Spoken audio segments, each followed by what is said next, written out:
3, 2, 1. How about we do it again? 6, 7, 4, 3, 2,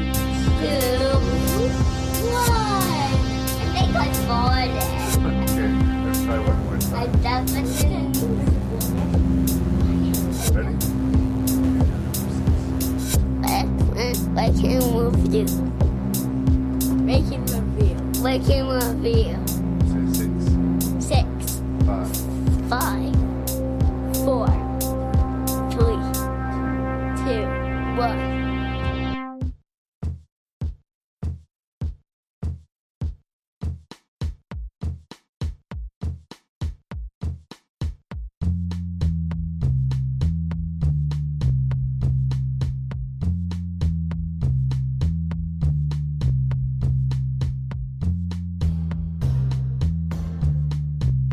Hello and welcome to another exciting edition of Rank and Review.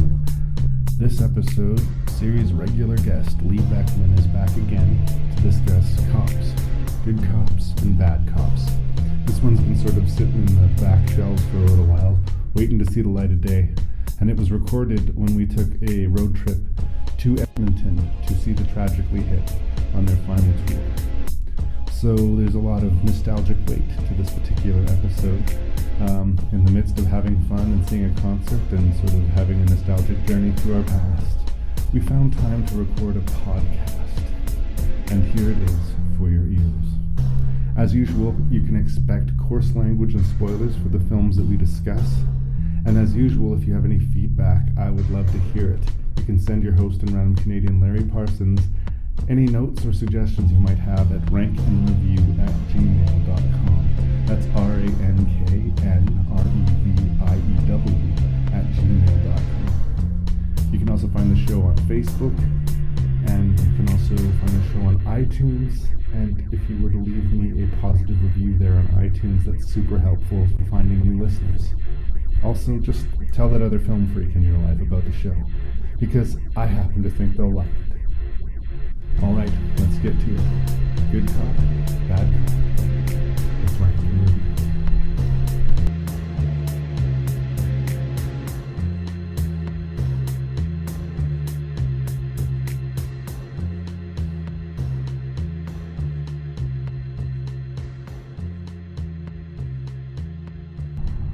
So this episode of Rank and Review is being brought to you from Edmonton, Alberta.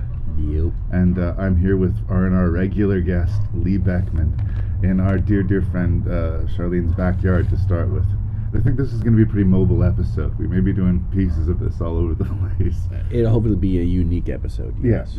Before we get down to the business of the podcast, I think just for our own personal, historical Canadian relevance, we should acknowledge that last night we attended the Tragically Hip concert in Edmonton on their final farewell tour. Yeah. And it was profound and pretty awesome. It was emotional, that's for sure. Yeah. And so Spiritual. we had this whole road trip out here, so we've been partying pretty hardy. We've been saying goodbye to the hip. Yeah. And we thought, since we wanted to complicate things a little bit, why not try to record a podcast? It must be done. It must be done. It must be done. You chose this list as good cop, bad cop, not necessarily because, there are good and bad cops in every one of these movies, but it explores the psychology of police work. Yeah. So it's a little bit of a different episode, but I'm curious why you chose this one. Well, first and foremost, it was really just the list.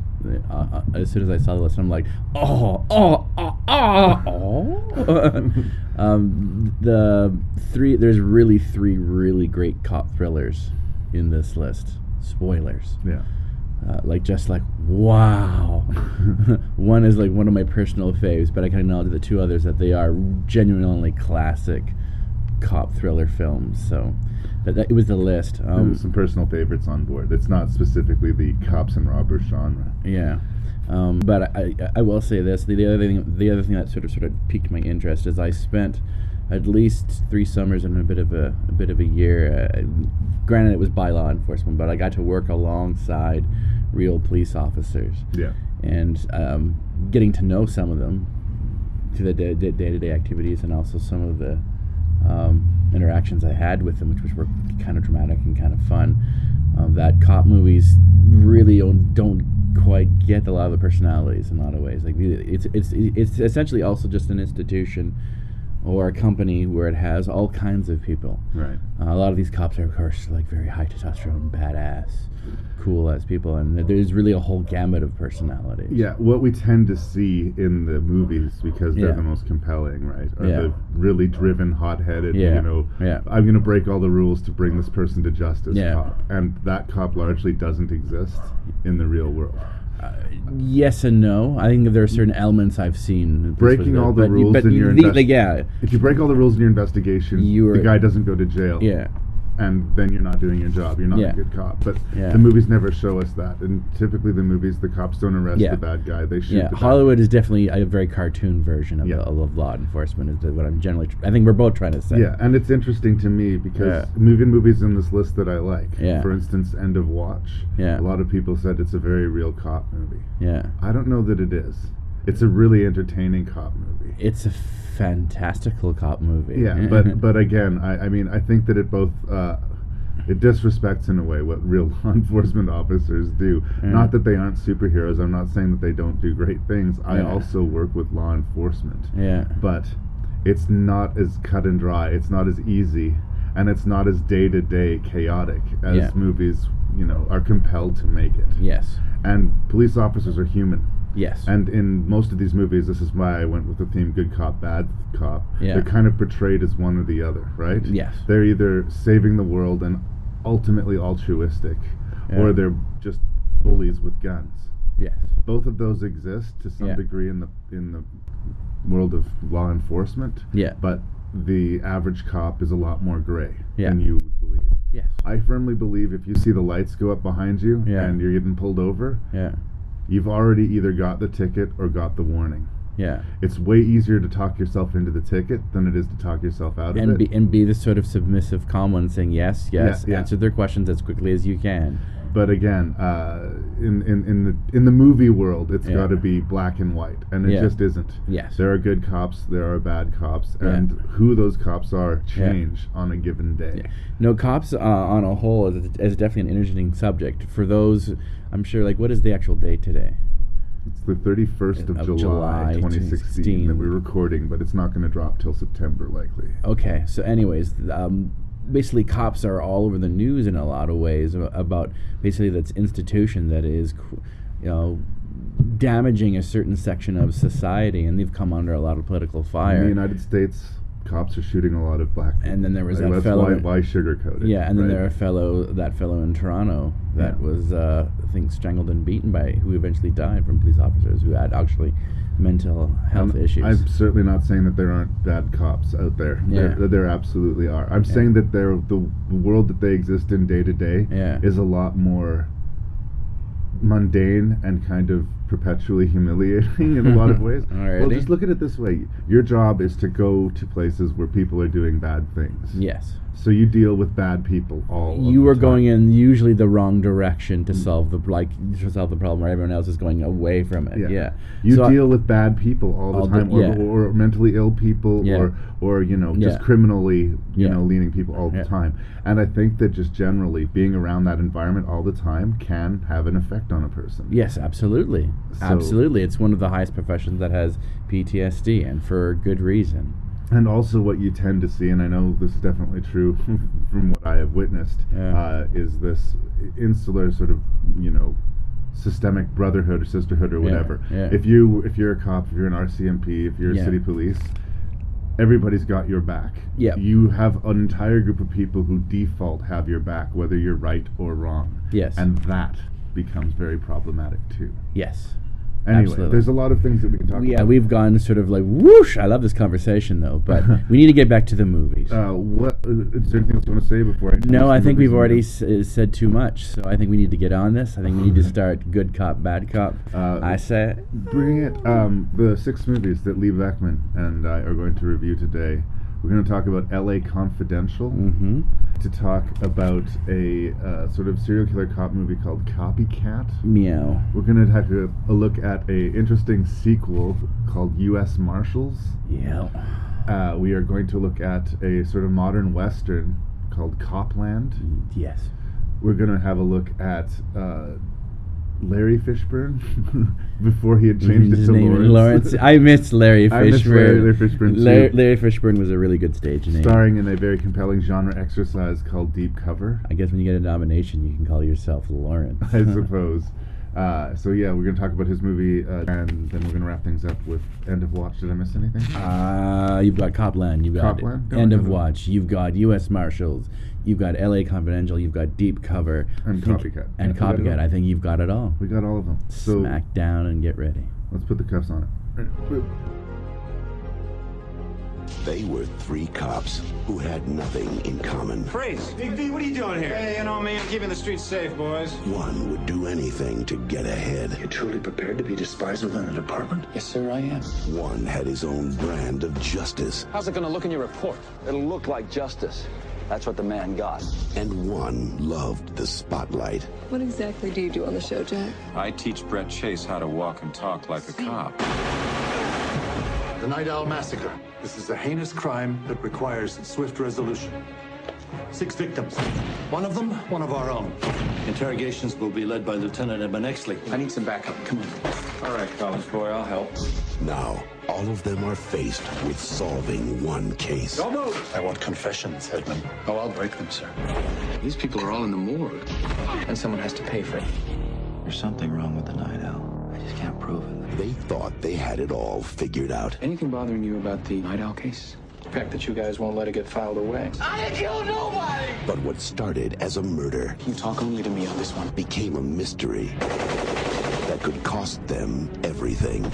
So here's why I have a great deal of respect for Mr. Curtis Hanson. I don't love all of his movies, to be honest, but he makes very different movies.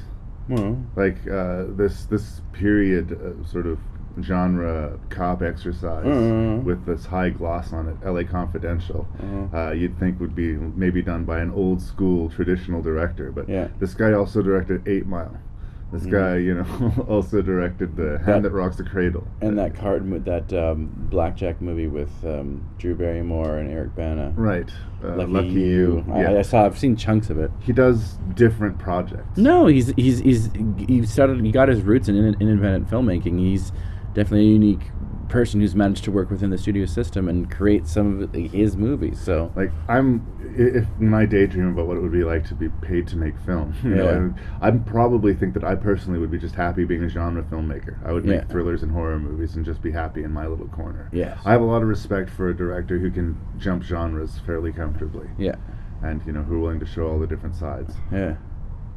The reason that L.A. Confidential is significant in his career is that I think it's far and away his best work so far. Yeah. Not to tip my hand, super early in the review, but this is what at the time the only real star wattage it had when it came out. Honestly, Was Kevin Spacey. was Kevin Spacey, and to a lesser extent Kim Basinger, yeah. in this sort of flashy supporting role. We're already At the talking- ti- At the time that the Have you movie- hit record? Yeah. Okay. By the time that Russell Crowe and Guy Pearce show up Yeah. in this movie, they're no names. Yeah.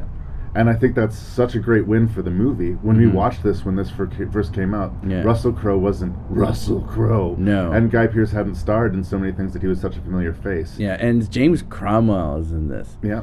Yeah, who's not like I mean I know his name was on it, but Danny DeVito's also could have sold tickets. Yeah. But again, Danny DeVito is not going to open a movie necessarily on the strength of his name alone. In a way, I think that Russell Crowe and Guy Pearce was a gamble at the time. That this movie came out. Absolutely. And it was a gamble that paid off ridiculously well. A, it introduced the United States to 2 amazing Australian actors, yeah. and B, it made the climactic gunfight of the movie so much more exciting because it wasn't Bruce Willis and Mel Gibson. It was there wasn't this default thing where our protagonists were going to get to live through the movie. Yeah. And this movie is beautifully shot and it's so full of style. I love it. Should we start talking about the plot? Well, of LA Confidential? another sort of ace up the sleeve that this production had was having megawatt, very creative producer Arnaud Milchelin. I'm sure I butchered his name, but he recently did The Revenant. Mm-hmm. He's done Fight Club. I think he was also on Seven. He's got a whole list of very creative, edgy, sort of take your chances that Hollywood would have a very hard time. If, LA Confidential is probably the last big budget film noir movie made by a big budget studio. And it did huge. It made its money back, and it got critical love up the wazoo. And it earned both of those. Yeah. I think one of the things that I first think about when I think about LA Confidential, it's based on a book by James Elroy, I want to say. Yeah. And he was an interesting cat in his own right. Yeah. He really loves the movie, even though the adaptation is incredibly loose from his text. Well, they streamlined it for sure. What the movie takes from the book is that we have three main characters, essentially. Yeah. We're introduced to this idealistic, young, hot-headed Guy Pearce character. Yeah. We're introduced to this rough, tough Exley. What's the full name? Desmond Exley? Yeah. Yeah. And then we're introduced to Russell Crowe, who's like this Bud bully, White. got this bully vibe to him. He's super powerful. He thinks with his fists. But you can see that he's trying to be a good person. But he's also smarter than he appears as well. And then we are introduced to Vincent, the Kevin Spacey character, who is sort of the celebrity cop who, likes the spotlight, likes the camera, and sort of enjoys soaking up the power and the celebrity that comes with being a high-profile. But underneath that LA sort of cop. veneer is actually the heart and soul of a fairly good man who has lost his way a little bit. This is what I'm trying to get to with these three characters. It's really interesting to me that when we meet all three of them, they're establishing scenes. We don't like them, or we're not necessarily meant to like them off the hilt. Yeah. First time we see Bud, he really violently beats the shit out of somebody. Yeah. The first time we see Exley, he's being complimented by everyone around him, but he seems to have his nose high up in the air. He's better than everyone. His dad was a super cop, and he came into this place a rookie thinking default, he will be a super cop. Yeah. Whether or not that's true, he comes in arrogant. Yeah. And then we have the Kevin Spacey, who's all flash and dash. And we get introduced to him basically the night of one of the biggest police scandals in the world, which he's a part of. Exactly. Yeah. So all of them are sort of flawed characters. And when we meet them, we're given reasons not to like them. Yeah. But by the end of the movie, I would argue we love all three of these characters. Oh, yes. Well, they all become true heroes and investigators, and they're all forever changed by it. No, the fact that this guy actually adapted it is a bloody minor miracle. I have to give props to William Monahan and also Curtis Hanson for essentially adapting, which was a very dense. I've never read the book, but I've known people and friends who have, and they said it's such a slog and complex, and they did actually cut out a lot of. They streamlined a lot. Apparently, I haven't read the book either. But I saw an interview with the author of the book, and he basically said they took the characters, they kept the characters, and to him that was the most important stuff. They had the three character structure and basically the story of police corruption. How it plays out in the book and how it plays out in the movie is different. But the characters are sincere. I'm going to say one of the best screenplay adaptations in the past 10 years. It is that good.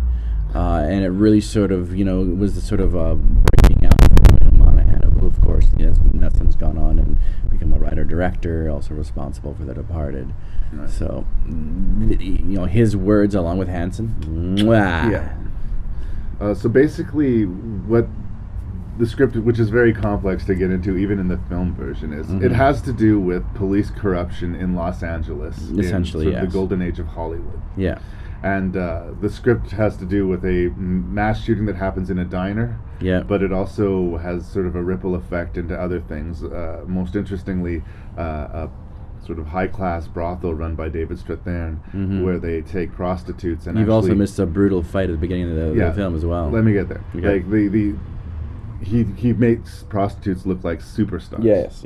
This is the angle where we get Kim Basinger into the into the movie. Yes.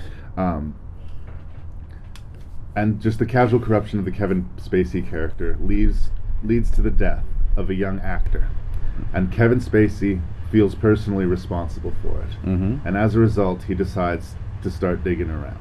Yep, and that's how it all begins. And this starts a domino effect that basically has a huge and devastating effect on the Los Angeles Police Department. Yeah. So I guess that's the script in broad strokes. Yeah. You've got a superstar. At this time, you could call Kevin Spacey a superstar.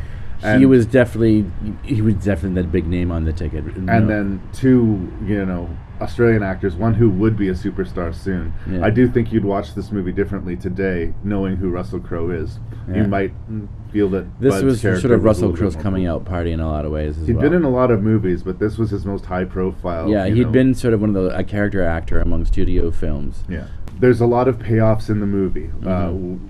When we have a reveal that one character that we thought was a good guy is a bad guy, it happens very shockingly, and it affects us deeply and emotionally. When we lose one of our main characters, it's like this shocking, devastating moment. It's where we're halfway through the movie, and there are three main characters to the movie when we start, and they all get equal screen time until one of them disappears suddenly, and I can't, like, the dramatic punch of that. And the fact that the movie does actually have some serious stakes. They do things that surprise me. The whole movie opens being narrated by Danny DeVito. Yeah. And when you have a narrator in a movie, that sort of device, to me, always makes that character relatively safe. Yeah. He's a witness. He's who we're hearing the story from. Yeah. And yet, 2/3 of the way through the movie, But spoilers, Danny DeVito's character is killed off. He's beaten to death, essentially. Yeah. So you would not. I sure wasn't seeing that coming, and that wasn't certainly the first scene that I didn't see coming. So usually I don't mind spoilers, but for this movie, I'm just being a little bit more cautious than usual. Yeah, because for people who haven't seen this movie, you really need, I think, right now to hit pause and watch LA Confidential and then come back. Yeah. But Well, we do have a spoiler, so if you want to talk about it, we can. But the corruption that is in the police force sort of leads to this framing mechanism in which the Guy Pearce character sort of turns into a hero cop. Yeah. And he smells a rat. He smells a loud rat. Yeah. And much like the Vincent character, he can't not scratch that itch. Yeah. Right? Oh, yeah. Well, all three of them get a giant itch underneath their craw. Yeah. And their lives, dramatically intersect, and they soon realize that not only do they want to be around each other, they really need to, because the forces around them start closing in. Russell Crowe gets in close with his commanding officer, the guy from Babe. James Cromwell. I'm glad that you mentioned James Cromwell, because I wanted to talk a little bit about him. Yeah. He's had such a wonderful acting career. He's sort of one of those sort of secret actor man crushes I have. He's that good. Spoilers, he's one of the people, in fact... He's one of the very corrupt cops. He's arguably the big bad of the movie. He is very much the big bad of the movie, and it's such a great villainous turn to give a sort of a character actor like him a villain role. I just in some ways couldn't see it coming, especially since before this he was the farmer in Babe, and he usually has these sort of nice humble uncle. He's got a gentle countenance to him. You want to believe him. But his menace is terrifying. Yeah, well, and this is the thing with the Russell Crowe character. He gets in good with his with his captain, and his captain's basically showing him a lot of trust, saying we're going to do a few things that are not on, not on the books. Yeah. We have this little house where we do private interrogations. Yeah. And if we're looking for a cop killer and we need to beat an answer out of somebody, we take him to this house. And you're going to be the guy who does the beating. But I'm the chief of police. I'm standing next to you while you do it. You're covered, right? Yeah. So, in one hand, Bud is like thinking that this is a good thing. He's all about punishing evil, right? Yeah. He's all about punishing crime. Yeah. He doesn't feel too much ethical qualms about beating people. But he does start to question who these people are and why they're being beaten. Yeah. And if, at the end, he is in fact still doing police work. Yeah. Is he helping to break an investigation? Or is he actually, helping commit a crime? Exactly. Yeah. And that is the itch that he gets. Yeah. 3 flawed characters, 3 guys itching. Yeah. And that unspools the entire LA police force. Yeah. And I gotta say, it ends with one of my favorite gunfights in film history. Mm. It's not as, say, technically brilliant as, I don't know, the gunfight. De Palma's gunfight at the end of The Untouchables or Scarface. It's not like as crazy and elaborate as the heist scene in Heat. Oh. But as far as the intenseness and me not knowing who's going to take a bullet, and really not knowing if this is going to end well, like, in a way, it would have still been a good movie if, like, the smoke had cleared and the corruption sort of continued. Like, it was sort of a novel about how these guys were trying to push a boulder up a mountain, and noir novels don't always guarantee you the happy ending. Right? You don't know how it's going to play out. And like I say, Russell Crowe was not a superstar. Guy Pearce hadn't been in a lot of movies. Like, it was an intense. I remember very clearly watching that shootout in the theater, and it almost felt horror movie. Like the stakes to it felt so real to me. Mm-hmm. I was emotionally invested in a big way, and that's what you want with cinema. Yeah. So I love L.A. Confidential, and I think everyone should watch it. Is there anything else you want to say about L.A. Confidential? Well, I do want to say something I didn't like about L.A. Confidential. All right. Now, I'm a big fan of the film noir genre, and I think a lot of classic filmmakers are, at least know of it.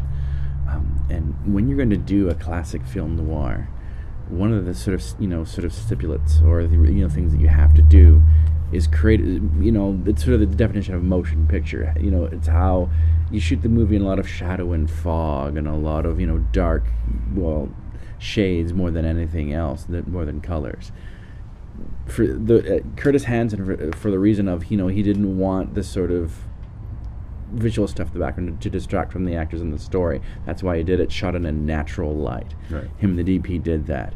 But if to me, if you do film noir, even like Bound by the Wachowski brothers, has that sort of color palette. It was definitely a choice, though. Yeah, it's a choice. He wanted to spotlight the characters and the actors, not the cinematography. Yeah, and it was set in the 50s, so it was going to be lush and beautiful anyway. Yeah, I mean, the sets were going to at least overpower when any sort of how the colors were, at least chosen for this movie. I've seen the Top Hat movie with the rooms full of smoke and the shadows across people's faces a lot. Yeah. I think part of the thing I personally like about the movie is that it's sort of it consciously steps away from that while still successfully being noir. See, I'm not denying that it has that film noir feel, but to me, it's one of those things that you got to do it. You need that. And it was distracting to me because I noticed it the most when Exley and White go back to Paget's house, Pierce Paget, and find him dead. That whole sequence to me needed to be shot in that sort of smoky black and white. When you're doing film noir, the villains, when you first meet them, you stereotypically have that sort of dark shadow, half their face is covered, at least at one point in the movie. And I think that they were working a little subtler than that. We didn't want to know who the villain was when he no. If James Cromwell had come in like Darth Vader, I think the impact would have been much less. Well, at least have that shot when he, commits that one act in the movie. Yeah.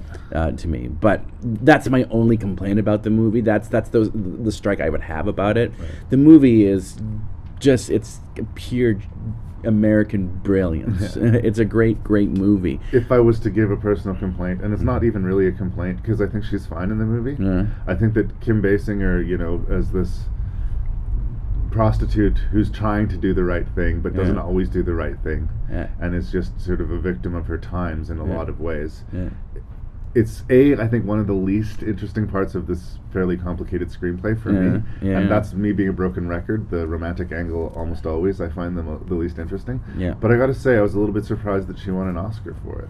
Well, it was definitely one of those here's for their body of work instead of even if it was a cumulative Oscar, like based on what has Kim Basinger ever really blown us away in? Well, exactly. I mean, but same reason with Melanie Griffith or Antonio Big Package Banderas or whoever. Well, like Melanie Griffith had her moment, where she was, everybody thought she was awesome in Working Girl and a few other things.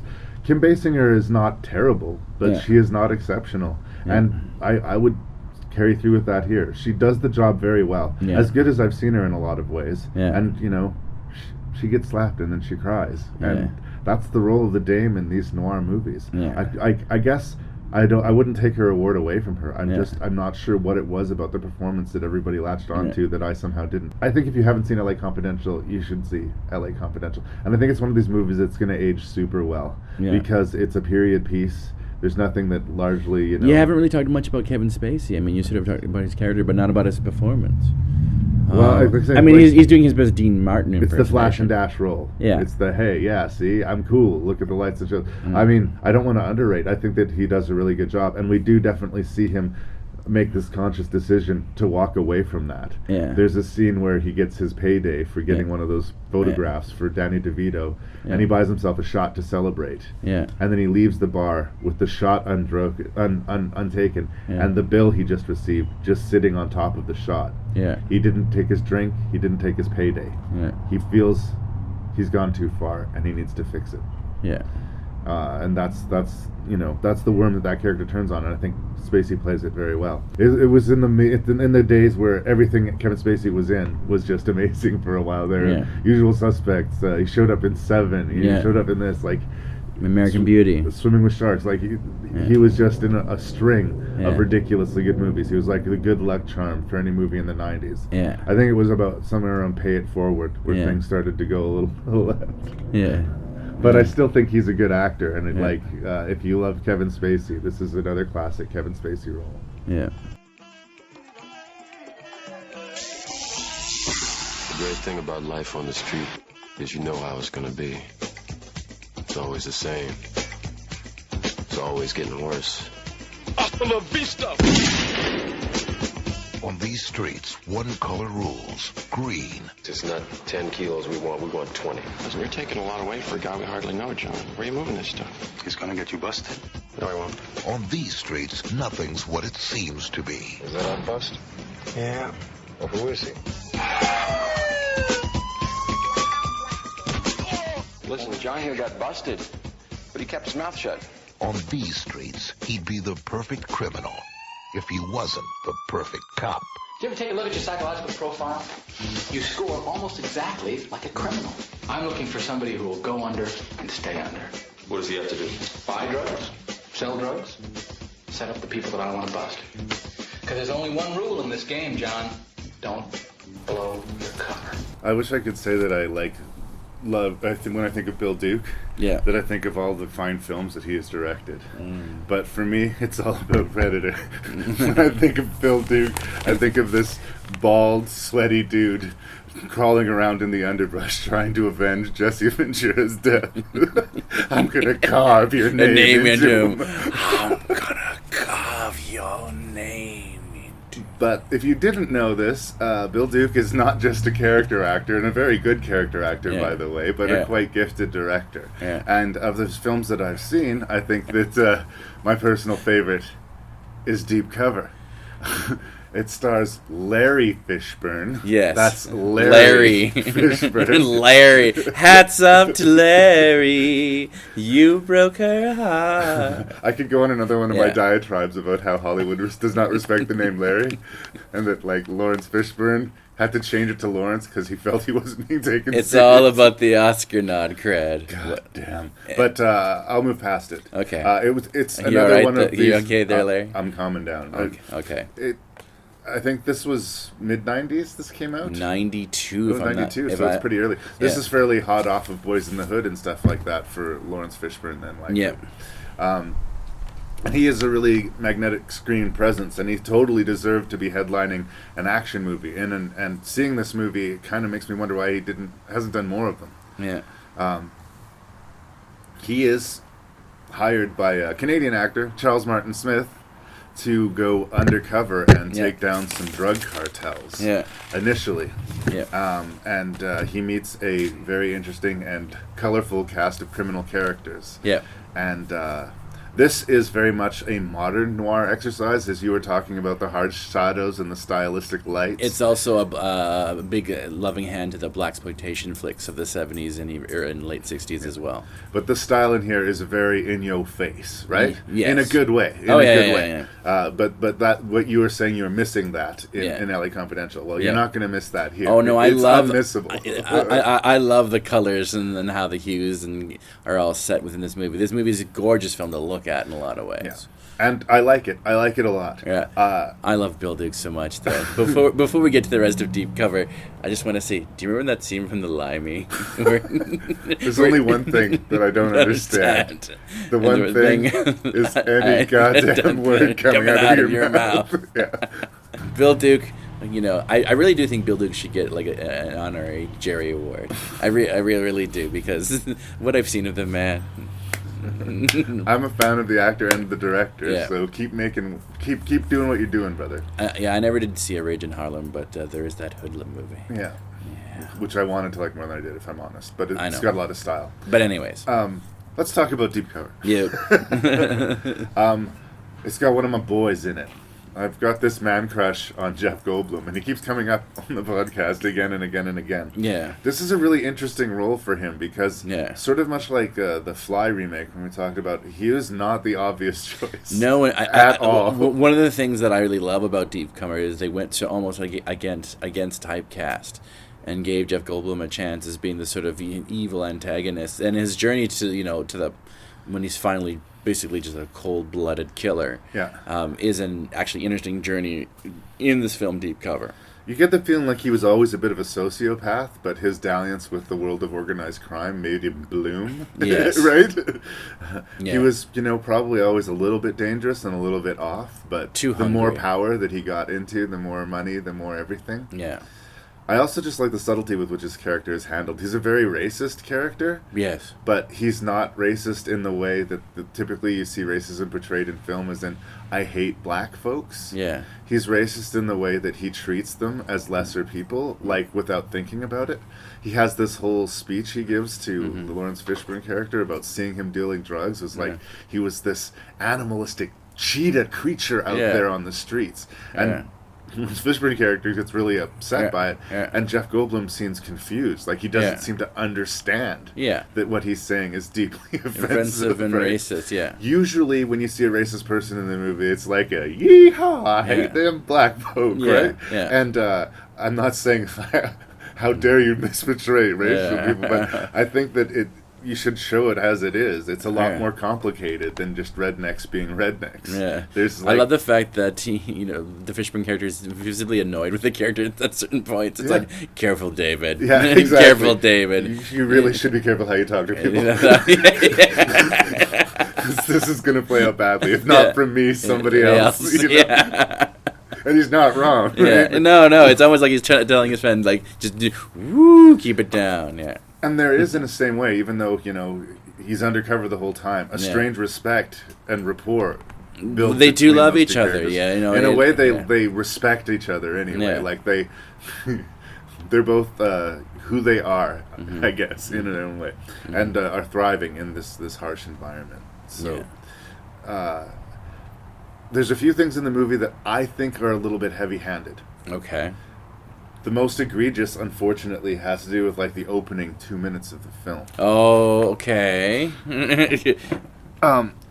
We find the origin story of the Lawrence Fishburne character, and he's literally in the car outside of a liquor store on Christmas Eve. Yeah. And his dad goes in to rob the liquor store and is holding the money, showing his son through the window. So that's a little cheesy. Look at me, this is what you're going to end up. I'm not even done, Lee. Then he gets shot. Yeah. And there's blood on the money in his hands. Yeah. And he hands it to his son. Yeah. And Lawrence Fishburne holds on to this blood-stained money for the whole...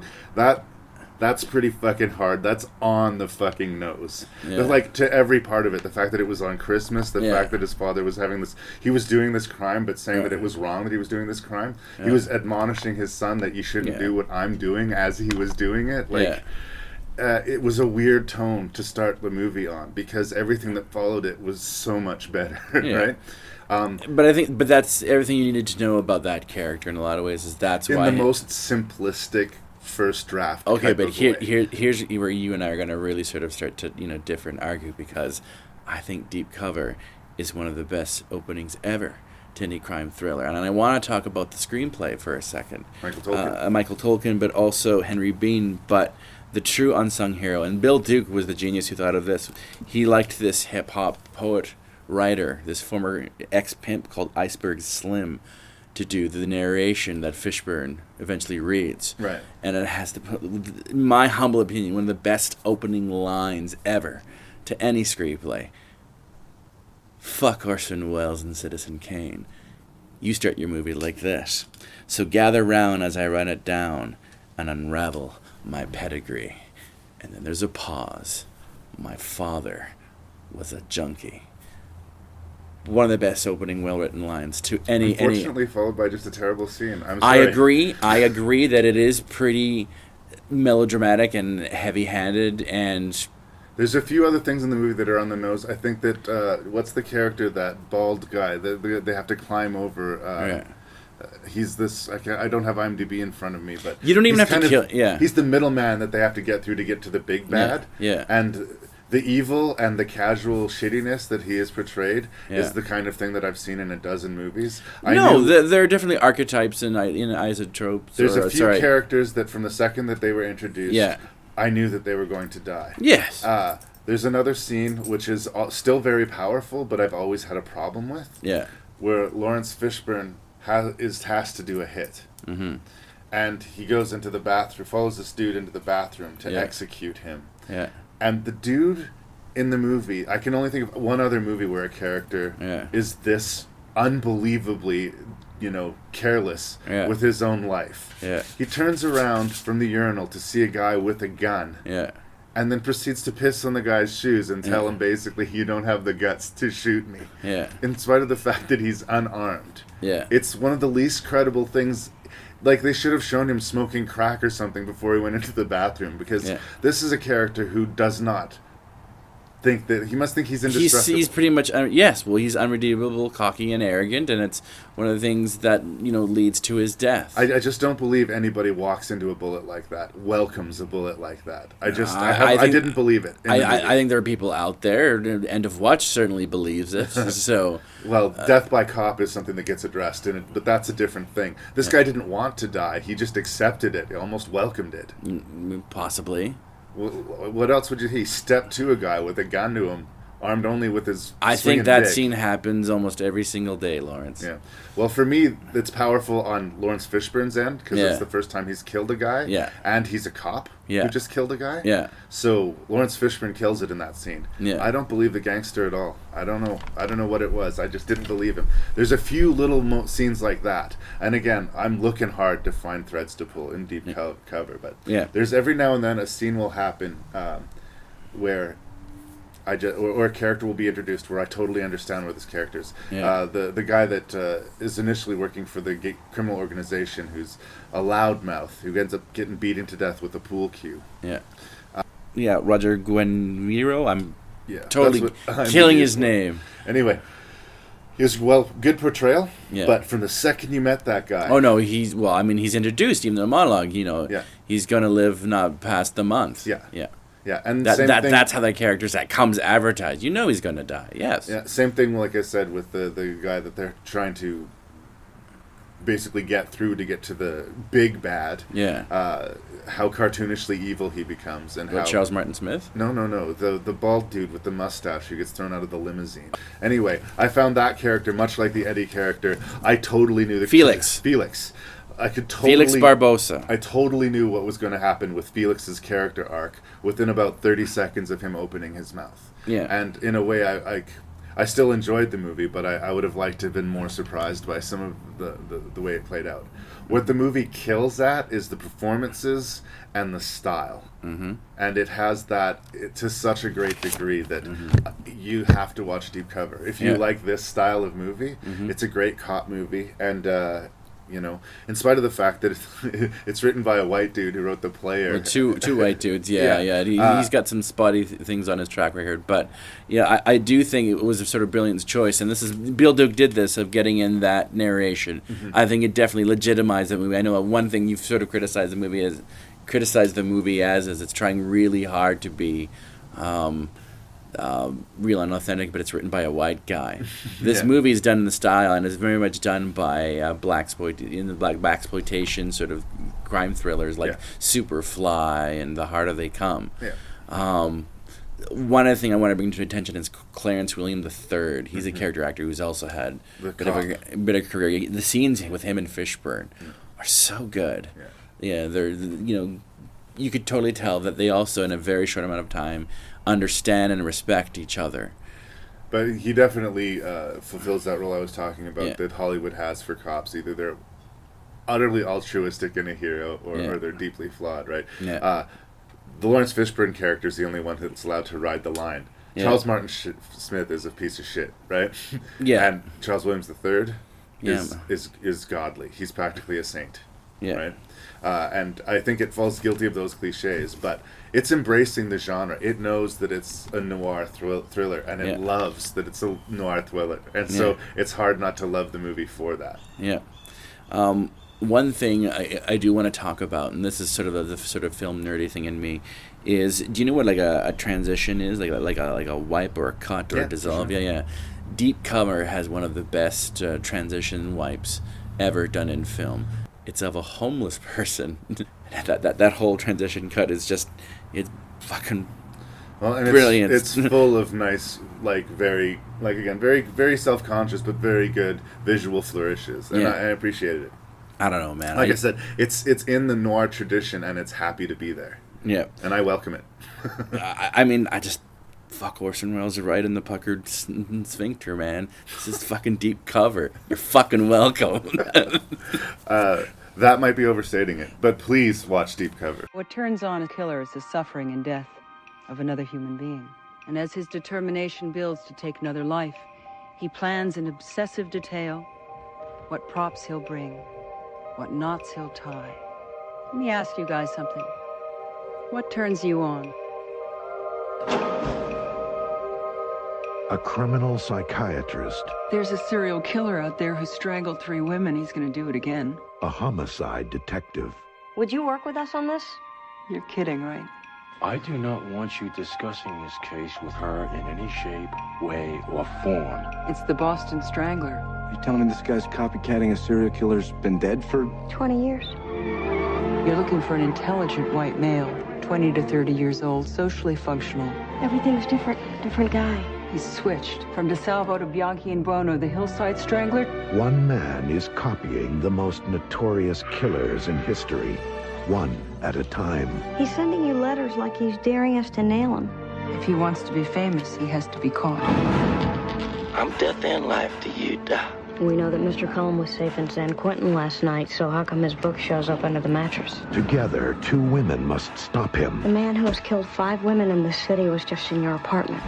Before he kills again. All I know to do is change your locks, tighten up your security, and pray. See, the thing about this Copycat movie is it's one of the many 90s psycho killer movies. There's so many of this template that you really needed to bring something to distinguish yourself. I think what Copycat is attempting to bring to distinguish itself is sort of the super powerful female characters, here represented by Holly Hunter and Sigourney Weaver. A lot of the stuff that we talk about as far as, the elements of this serial killer who's victimizing this one particular psychiatrist who is so horrified by a previous experience that she's become agoraphobic. She doesn't like leaving her house, and she will give advice on cases, but she, is sort of locked into her own little corner of the world and her own sort of existence. Despite that, because this character is played by Sigourney Weaver, she still comes off as a very strong, capable person. She's not helpless or anything like that. She's just been traumatized. So I think that in a lot of ways, Copycat, if we're honest, is another serial killer, sort of investigative movie.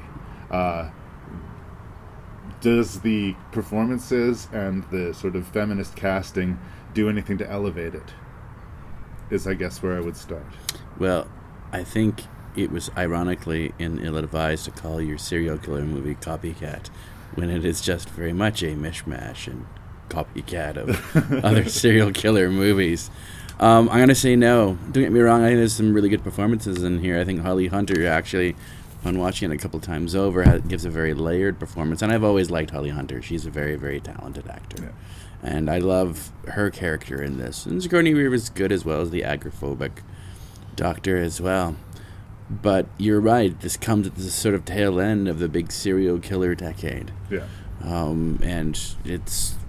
When this movie came out, new. Even if you hadn't seen this movie, you'd kind of seen this movie. Exactly. Now 20 years later, maybe that's not as much of a problem for the movie, since the serial killer genre is not quite as popular. But, again, it's less of a big impressive thing to have strong female characters in your movie. So if that's what this movie's anchoring to. I think the other thing about that, and I think it's most reflected in the Holly Hunter character here, is in this sort of proto-feminist movie, where in order to show a female as being strong, she just takes the role of a man and does everything in that role that a man would do. right? She never preoccupied with her nails or anything chicky or bullshitty like that. And I'm not asking for it.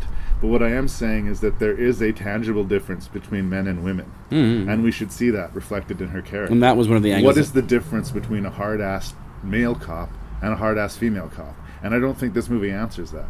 Well, and also I don't think the Holly Hunter character isn't exactly a hard-ass cop to begin with. She's her own character. She's her own thing. She's very sweet and very nurturing in a lot of ways. But at the same time, I always looked at her face going in when her character enters the room, and she's already sized up every single character in that room.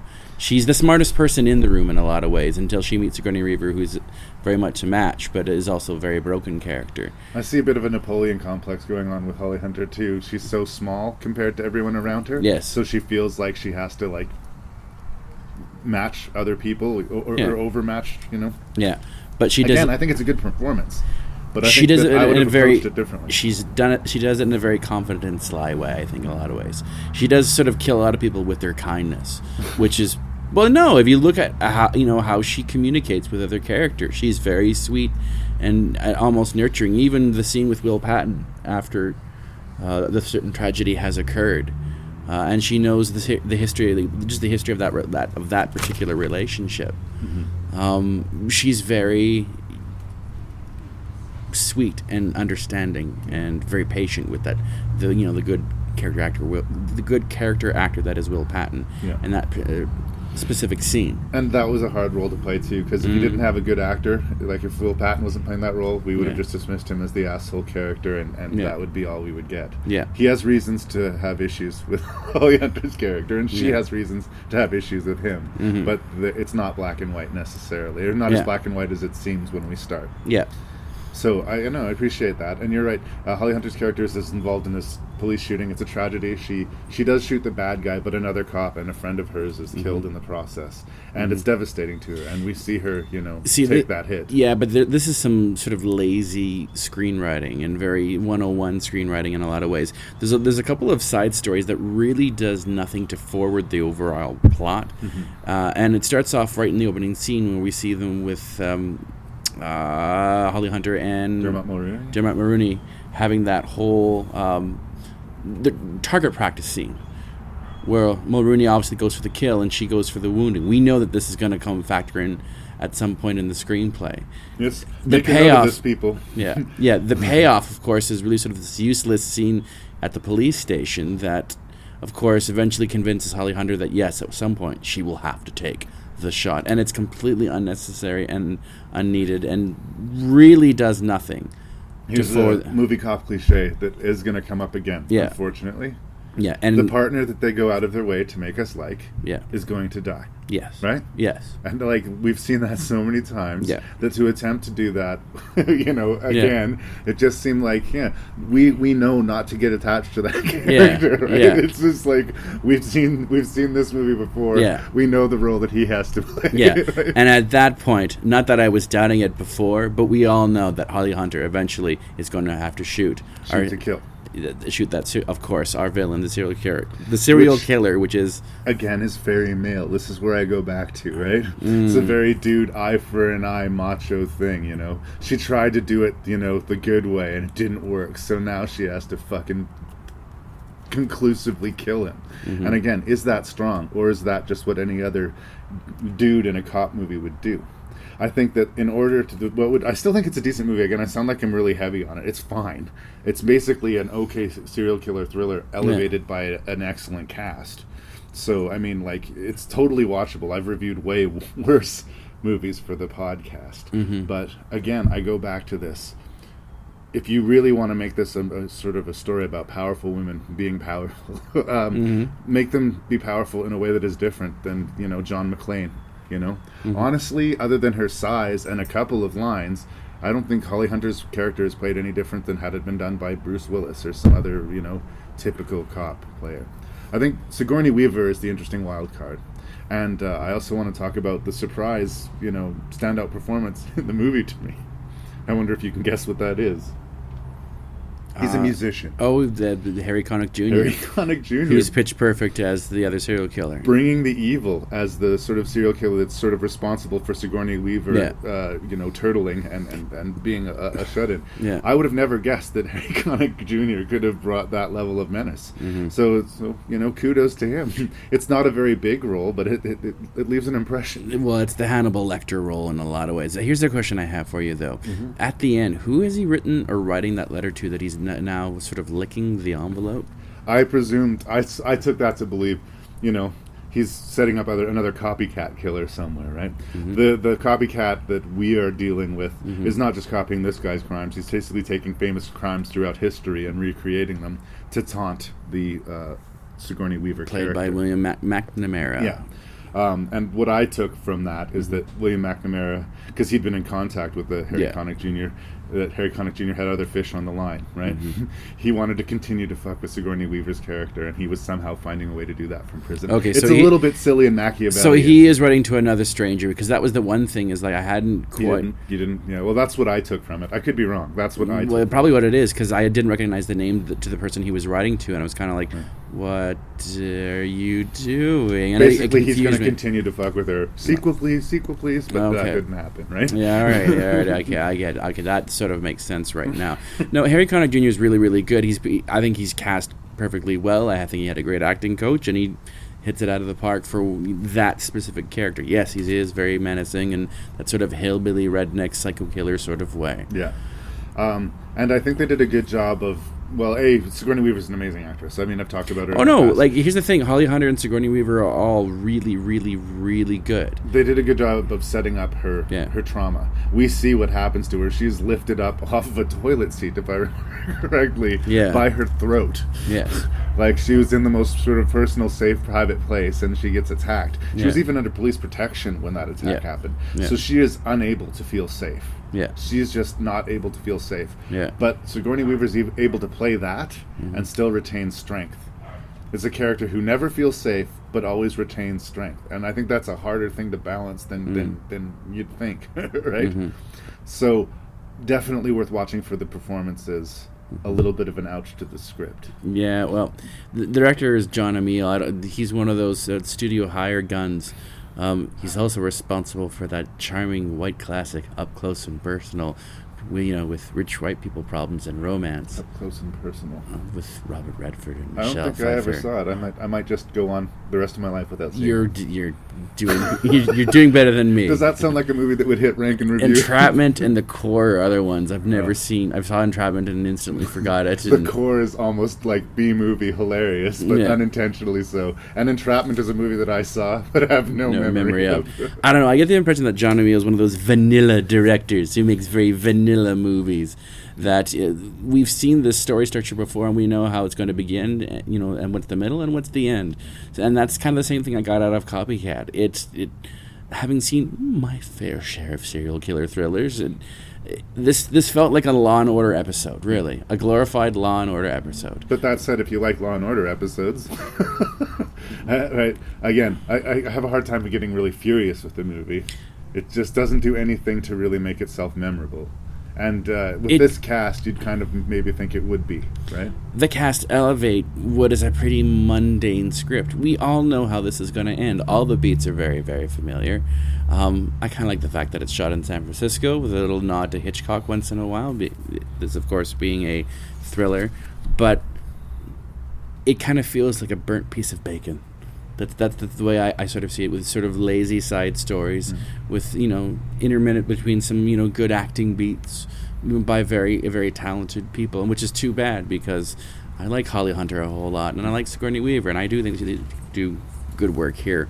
At the same time, and also Harry Connick Jr. is very good, and William McNamara is fine as our sort of young... Doesn't have a lot to do, actually. We don't really see much of him. I felt bad for him. I know Hollywood tried to make him into a leading actor for a while in the late 90s. Didn't happen. Mid-90s, and it just didn't happen. So it's like, oh, I remember you. I remember Chasers. Yeah. So, no.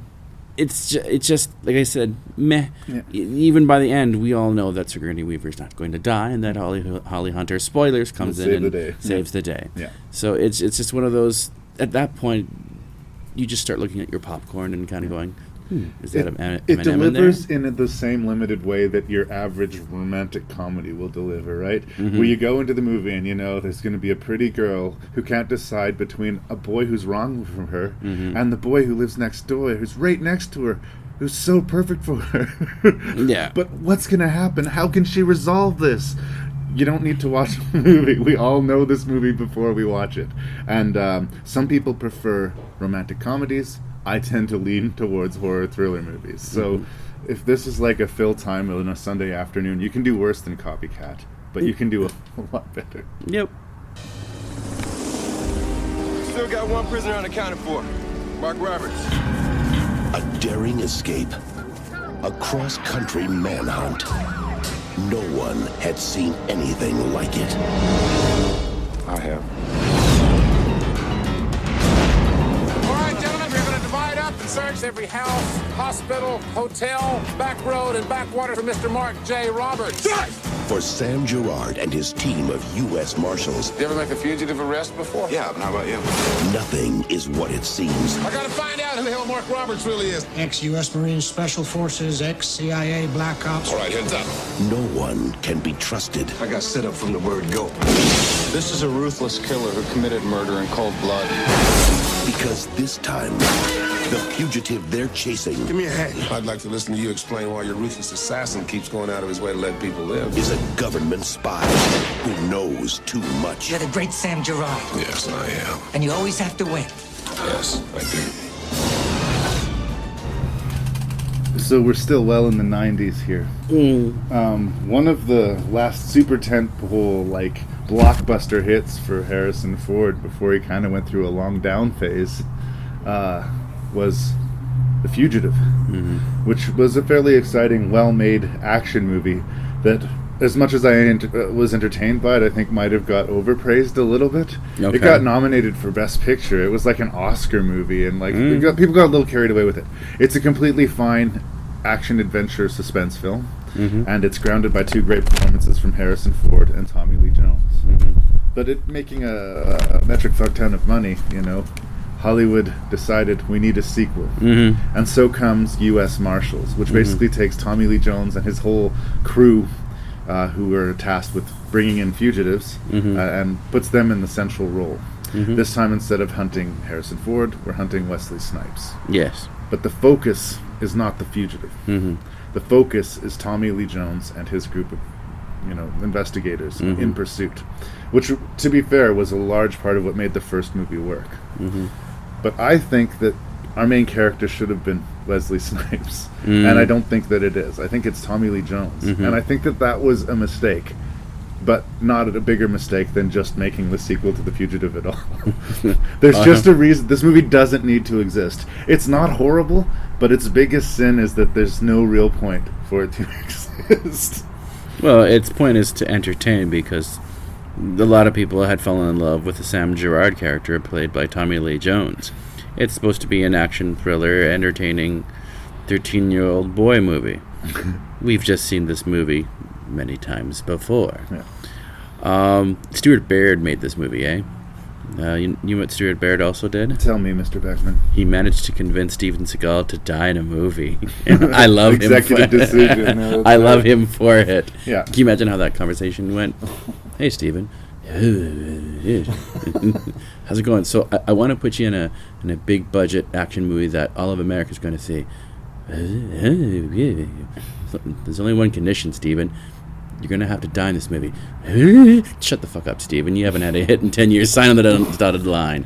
Yeah. Well, again, bringing it back to U.S. Marshals, I mean, I thank you for him for killing Steven Seagal. Yeah. Anytime I can see Steven Seagal die, I'll do it. That's fine. That's why I really think he should get at least a Jerry Award nod or something. But anyways. But we're talking about a different movie, unfortunately. I know. We've gotten off already. I think what the movie is trying to do is make it ambiguous as to whether or not the Wesley Snipes character is actually guilty. There's a very impressive plane crash at the beginning, sort of set piece. There's a couple of actually well done stunt sequences in this movie. In which the initial escape happens. But we don't know that he's necessarily an innocent man this time. And I think that they thought this was a clever maneuver. No part of me at any point thought that Wesley Snipes was going to be a bad guy. That misdirection was not working at all from square one. One of the flaws of this movie right off the bat is, in The Fugitive, we had a somewhat relatable character in Dr. Richard Kimball, played by Harrison Ford. He just has that persona. But also, he's not your stereotypical action hero. He's a man who is basically in sequence or scenes that he's usually way over his head, but that he uses his brain to get out of. Yeah. In U.S. Marshals, we have a completely, uber agent, completely unrelatable, who we know has been set up, really. And he's a super spy, and he can get out of any situation. At no point do we really think that if he got into physical combat with 90% of the people in the movie, that he would come out on top. And I do think... I mean, I don't know the man, and this seems like kind of irresponsible, but I think it's a problem with Wesley Snipes, who I do think is a great actor. I don't think he likes to play weakness. Yeah. I don't think he likes it at all. Yeah. He doesn't like to play a guy who's on his heels, or is a victim, or is weak in any way. Yeah. He's got to be alpha dog. Yep. And it hurts some of his performances. Yep. Because we don't see any of the vulnerability. Now, maybe this super spy killer would have no vulnerability. Yeah. But I have to believe that he's scared at some point. Well, I think... And no matter how shitty things get, he never seems to think it's not going to work out for him. Yeah. I just get the sort of sense, because Stuart Baird is actually known as a Hollywood movie editor than he is a director. You know, he had to work his way up to this gig. I really don't think he knows how to direct actors all this well. I can sort of imagine that he probably told Tommy Lee Jones, okay, same thing you did last time, but overplay it just a little bit. So he manages to, get Tommy Lee Jones to overplay the character just, slightly, a couple of notches. But then he hires Robert Downey Jr. and tells him to underplay it. If you're going to hire Robert Downey Jr. to be in your movie, let the man loose a little bit. And again, I don't know what they expected us to think of the Robert Downey Jr. character other than he's a turncoat who wants Wesley Snipes' character dead. Yeah.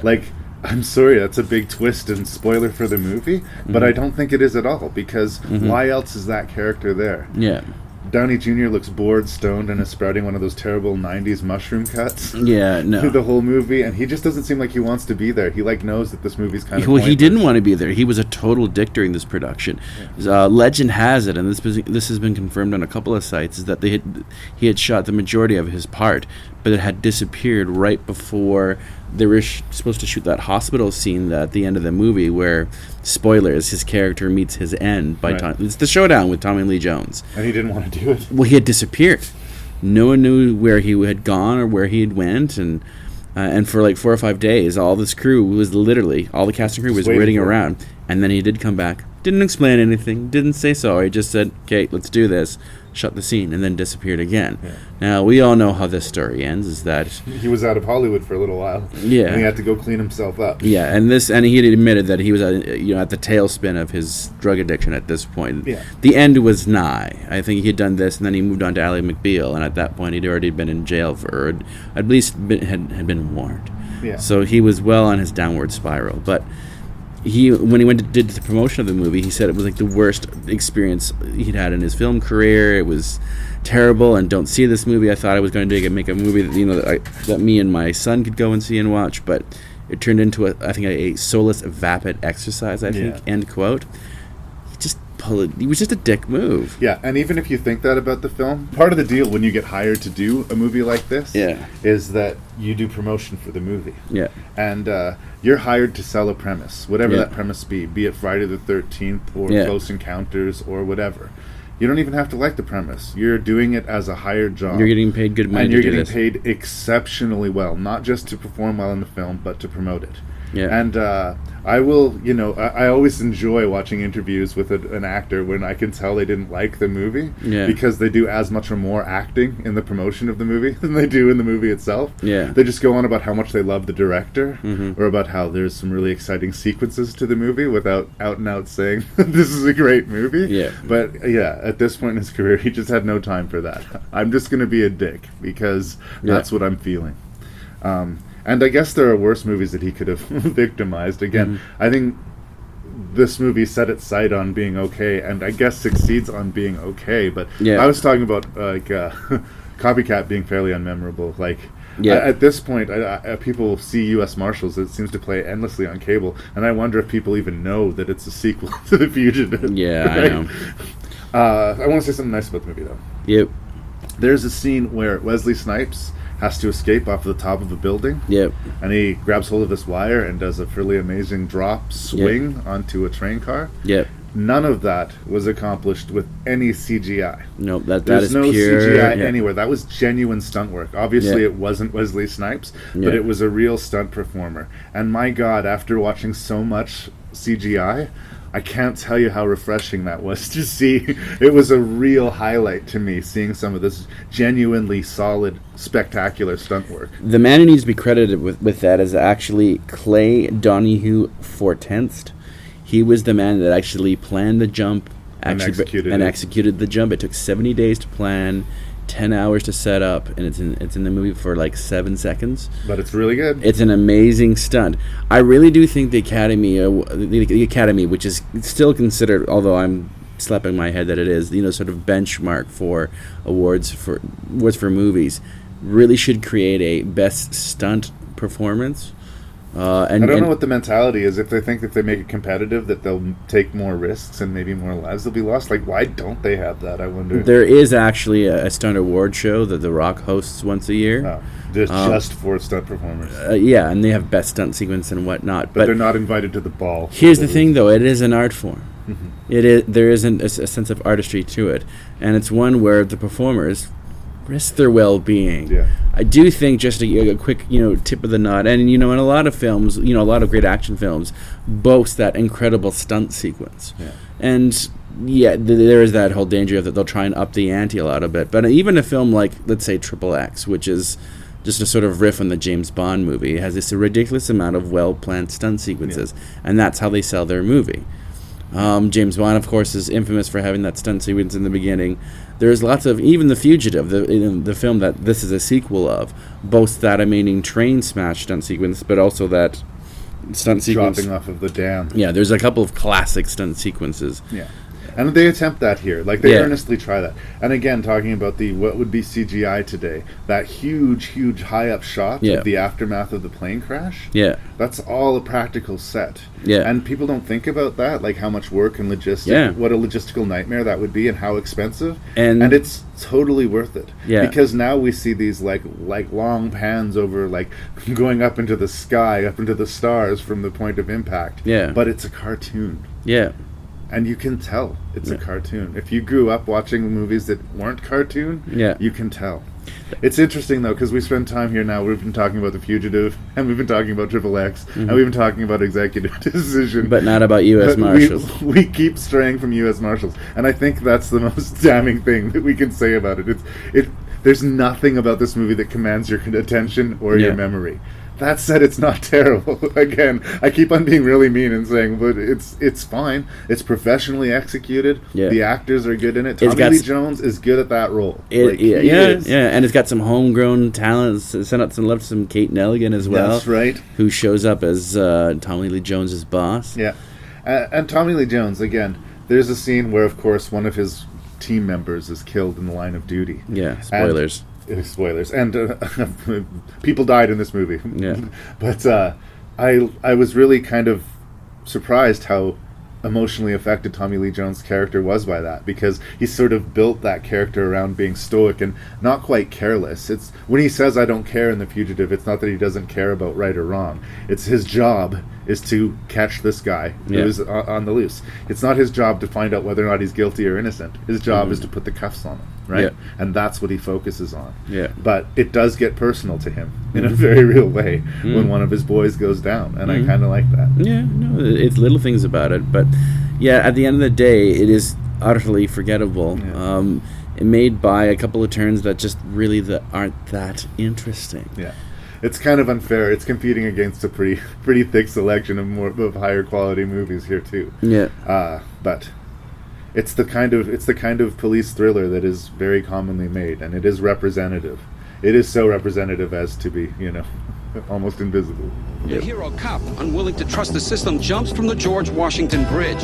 Today, he is laid to rest here in the cemetery at Garrison, New Jersey. So what brings you to Fair City? I heard it was a way of life out here. Thought I'd check it out for myself. What are we, like the Amish now? It's a place where the sheriff wears the badge. Hey, Freddie! Hey, Fred! But the cops own the town. My jurisdiction ends at the George Washington Bridge. Freeze! Police! But half the men I watch live beyond that bridge, where no one's watching. I'm watching. Hands on the car! It's like you're the sheriff of Copland. He always dreamed of becoming one of them. I'd like you to meet Sheriff Freddie Heflin. Freddie's a hell of a guy. Well, you should call me. But now, he has uncovered something that could force him to choose between protecting his idols Freddie's my man. and upholding the law. Babbage isn't dead, you know it, and I know it. You don't know what you're doing, do you? Shut up. So James Mangold was interested in making a modern Western. Really so he was. said in the special features to my DVD of Copland. Well, he really was, though. I mean... Honestly, I didn't pick up on that the first time I watched Copland. Full disclosure. Yeah. First time I watched Copland, not a fan. Okay. Like, I saw it in the theater, and I remember just... The cast was just like... Yeah. Wow. Yeah. You know? And, like, even in, like, small roles. Janine Garofalo was in a supporting role. She was Noah weirdly Emmerich. hot for a while Yeah. in the 90s. And it was another one of these things where she's in the movie literally for 40 seconds. It was Yeah. pointless. No. But Ray Liotta, who I think is the most perpetually underrated and underused actor, everybody agrees he was amazing in Goodfellas, but few people seem to give him an opportunity to be amazing in other things. And he is consistently good. And I think he is so fucking good in this movie. Yeah. And Robert Patrick, again, and was sort of a villain, a supporting role. I think very, very strong. All the press about the movie was Sly Stallone. And he's sort of giving this laid-back Stallone slurry, like, it doesn't matter, I'm kind of half asleep. Very deliberate. It's sort of like the lazy sheriff, right? Instead of the sheriff of a small town in the middle of nowhere, it's this suburb of basically cops. It's referred to as Copland. All of the people either work in the fire department or for the police, and they commute to New York Island to fight the scum of the earth every day, and then they come back home and put their feet up. So he's a sheriff of a place where everybody is a cop and everybody is armed. So he doesn't really feel like he has much of a role other than a figurehead, right? He shows up to get cats out of trees or when, there's a domestic dispute. But he's looked down upon by the community. Very openly, most especially by the Harvey Keitel character. Who gave him the job, though?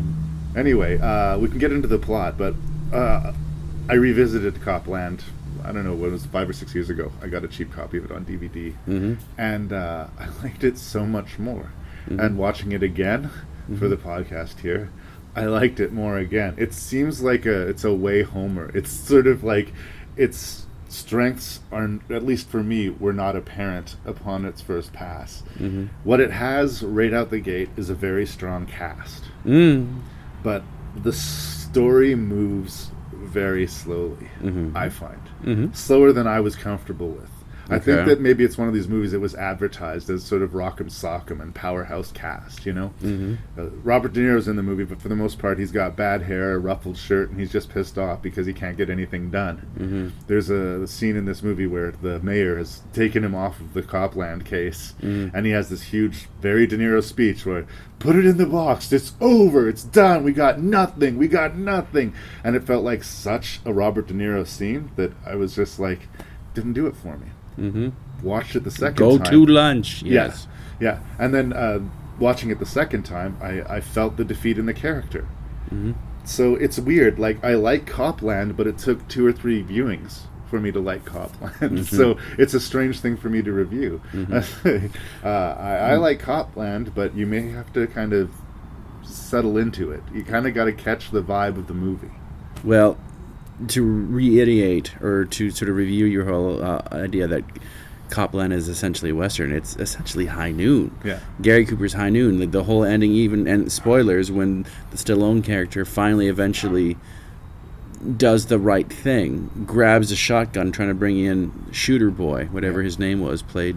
Super Cop, they call him. Yeah, Michael Rappaport. In a racially heightened shootout on a bridge. Yeah.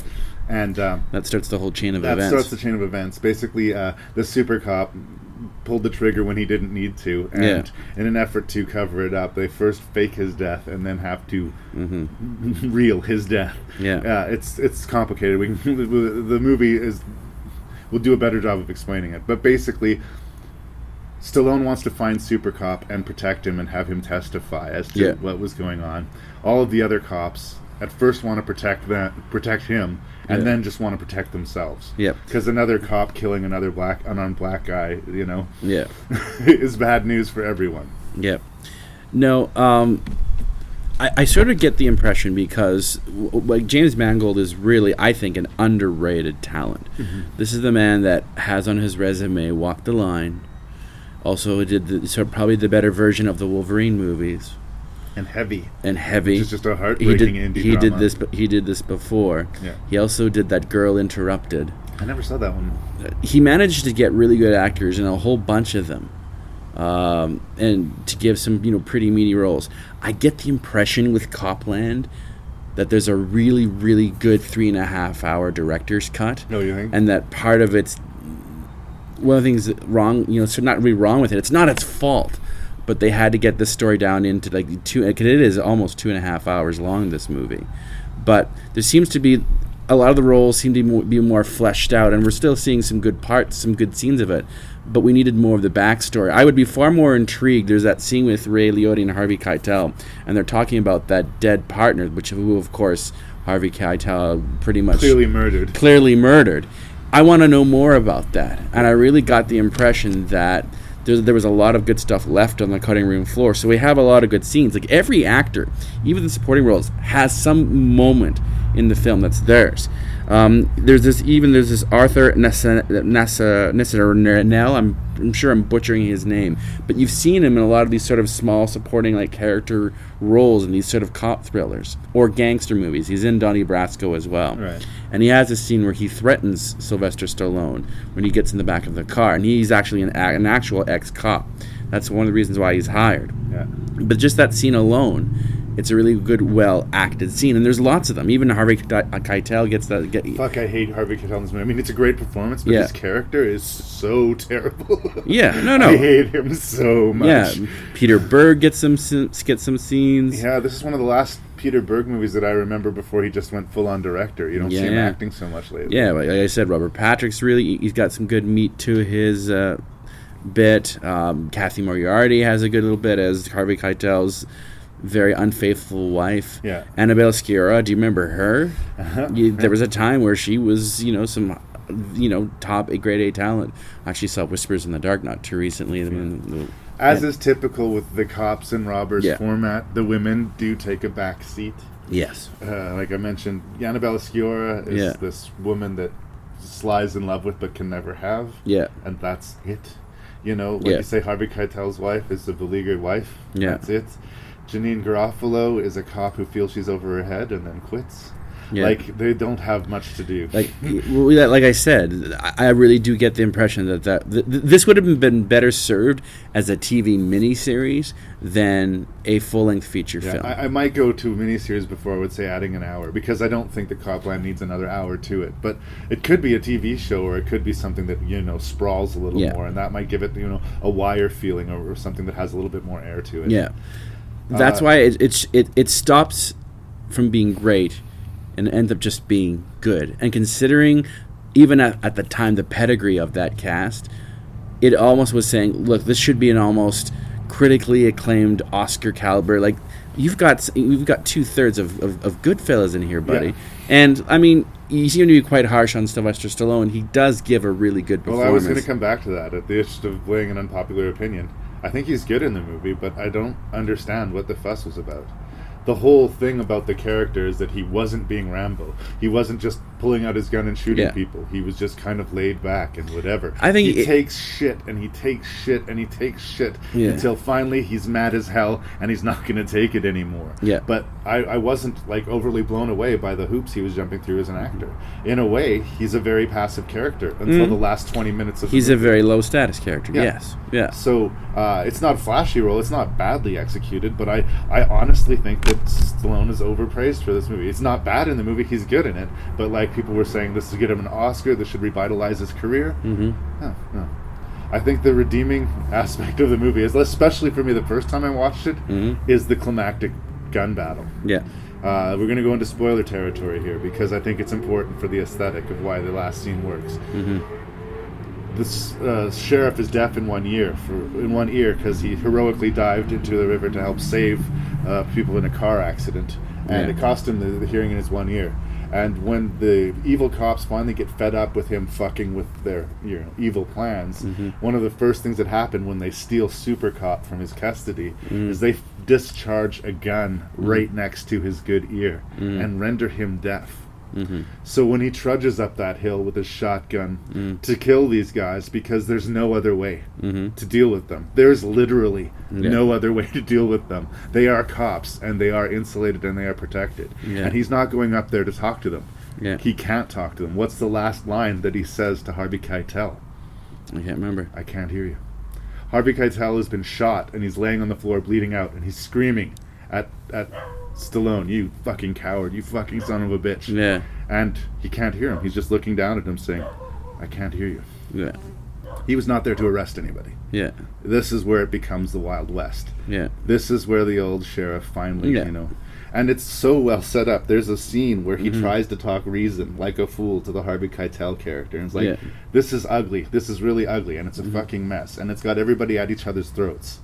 Why don't we just move this across the river? We bring in the Super Cop, we bring in a lawyer, and we talk this shit out so that there's no more blood. And Harvey Keitel all but laughs in his face. That's a great plan. But that's the plan of a boy. We're men. You are a boy. Right? That's basically what he says to him. Yeah, but it would, if they brought Super Cop in, that would start the whole domino effect in that whole community. It would expose the corruption, right? Because Super Cop would probably cut a deal to get himself Well, not only that, but it would sort of, how did you escape where you've been hiding for the past... What did you fake your left? Like, because Harvey Keitel had claimed that the kid had jumped off the bridge originally. Like, it would have been not an easy thing to clean up. And it would have been sticky, and it would have been bad, but nobody would have died. I think that is Stallone's point. Right? But he must not have realized who he was talking to, because Harvey Keitel was always going to go for the violent solution. Like, that's just how he gets shit done.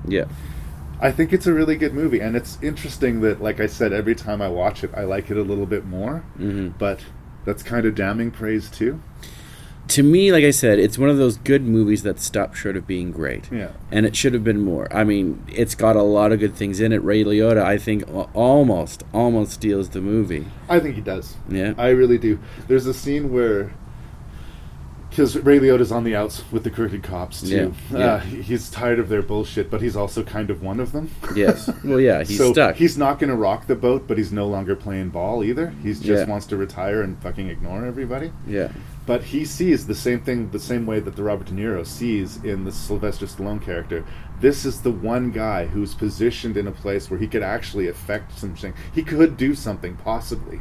He could stir up this hornet's nest so that we can actually, get people caught. The difference is, I think Robert De Niro sees it as a good way to open up the case again. He sees it as a furthering of his career.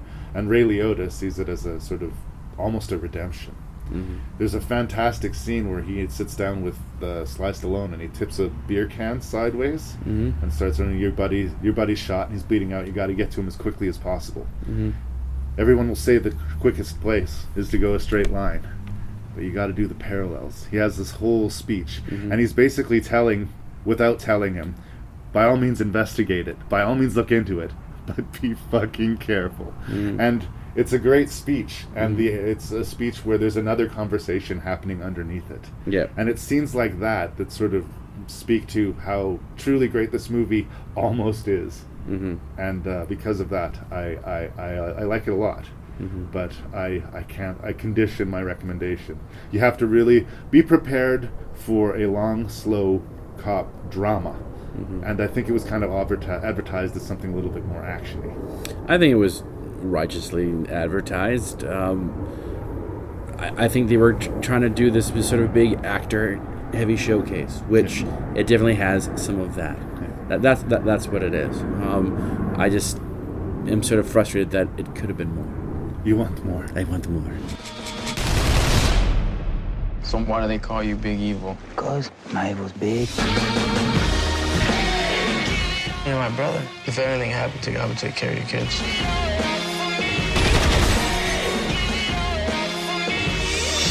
Word is, we got a hit on y'all, man. Y'all been greenlit. We're cops. Everybody wants to kill us. Whoa. 13 X-ray 13, suspect running on foot. Look at me. We're shooting our way out of here, bro.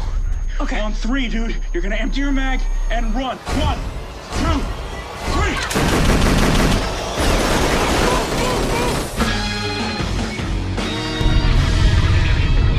3. So, change of location. We are now road tripping it. We're working our way back to the Bears of the Prairies, that is Saskatoon, Saskatchewan. But we've got another review that we have to finish up and a podcast that we need to clean up. So because we're committed, damn it. Yeah. So hopefully this sounds okay. There'll be a little bit of road noise for our review of End of Watch from David Ayer, who's about to unleash upon the world Suicide Squad.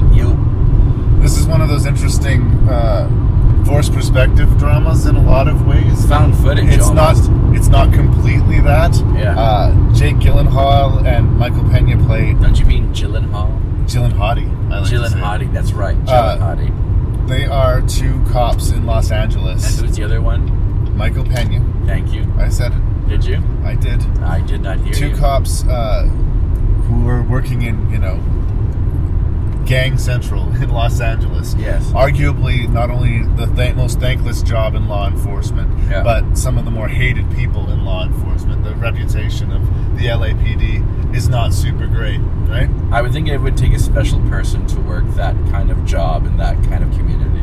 You'd think. Yeah. Jake Gyllenhaal is also going to school, and as part of his class project or whatever, he is videotaping a lot of his day-to-day experiences, including the back and forth with his partner. Yeah.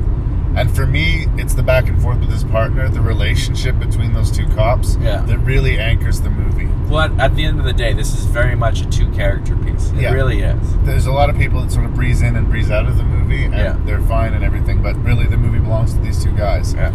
I think where it gets a little creaky for me is the forced perspective.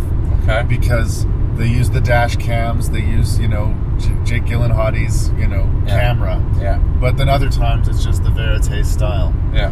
My buddy Matt and I talked about this in a different movie called The Quiet Ones, where sometimes it was the camera that was filming the activity. Yeah. And then sometimes it was deliberately shaky, green grass type of camera work. Yeah.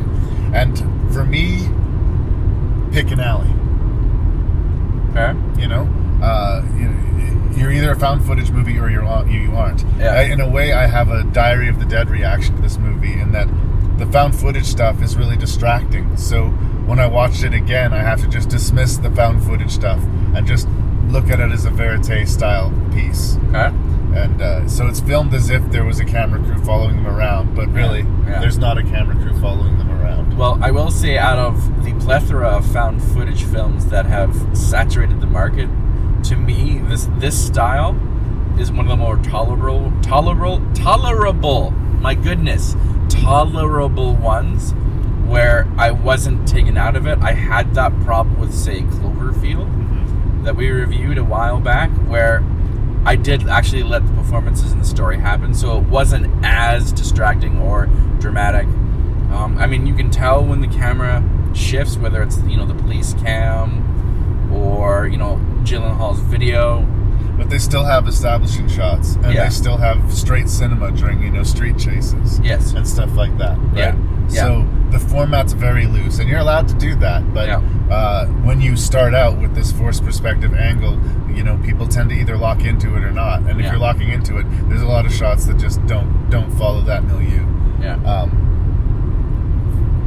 It's a small point. I think that makes the movie feel authentic. Yeah. I've heard so many people talk about how this is like the most authentic feeling cop movie ever. And I think you got to be careful with that. It's authentic feeling. Yeah. I think that the relationship, the camaraderie, and the sort of booyah, we're here to do good sort of mentality that you'd have to do the job. Yeah. I believe that. But the amount of mayhem and shit that they encounter in a 3-day period. Yeah. That's movie. That's very movie. Yeah, that's and the very movie's movie. trying to hide that in, again, all of this verite style, all of this forced perspective work. Yeah. But if it was shot straightly, I think people would say this movie is kind of ridiculous in the amount of shit that happens to these two guys, right? Yeah. even in Los Angeles, you know, the cops don't have their guns out every day. Yeah. Right? It would be weird. Yeah. Yep. So I take issue with people saying that this is a very authentic movie. It may feel authentic, but I don't. Well, that sort of brings me kind of full circle to David Ayer.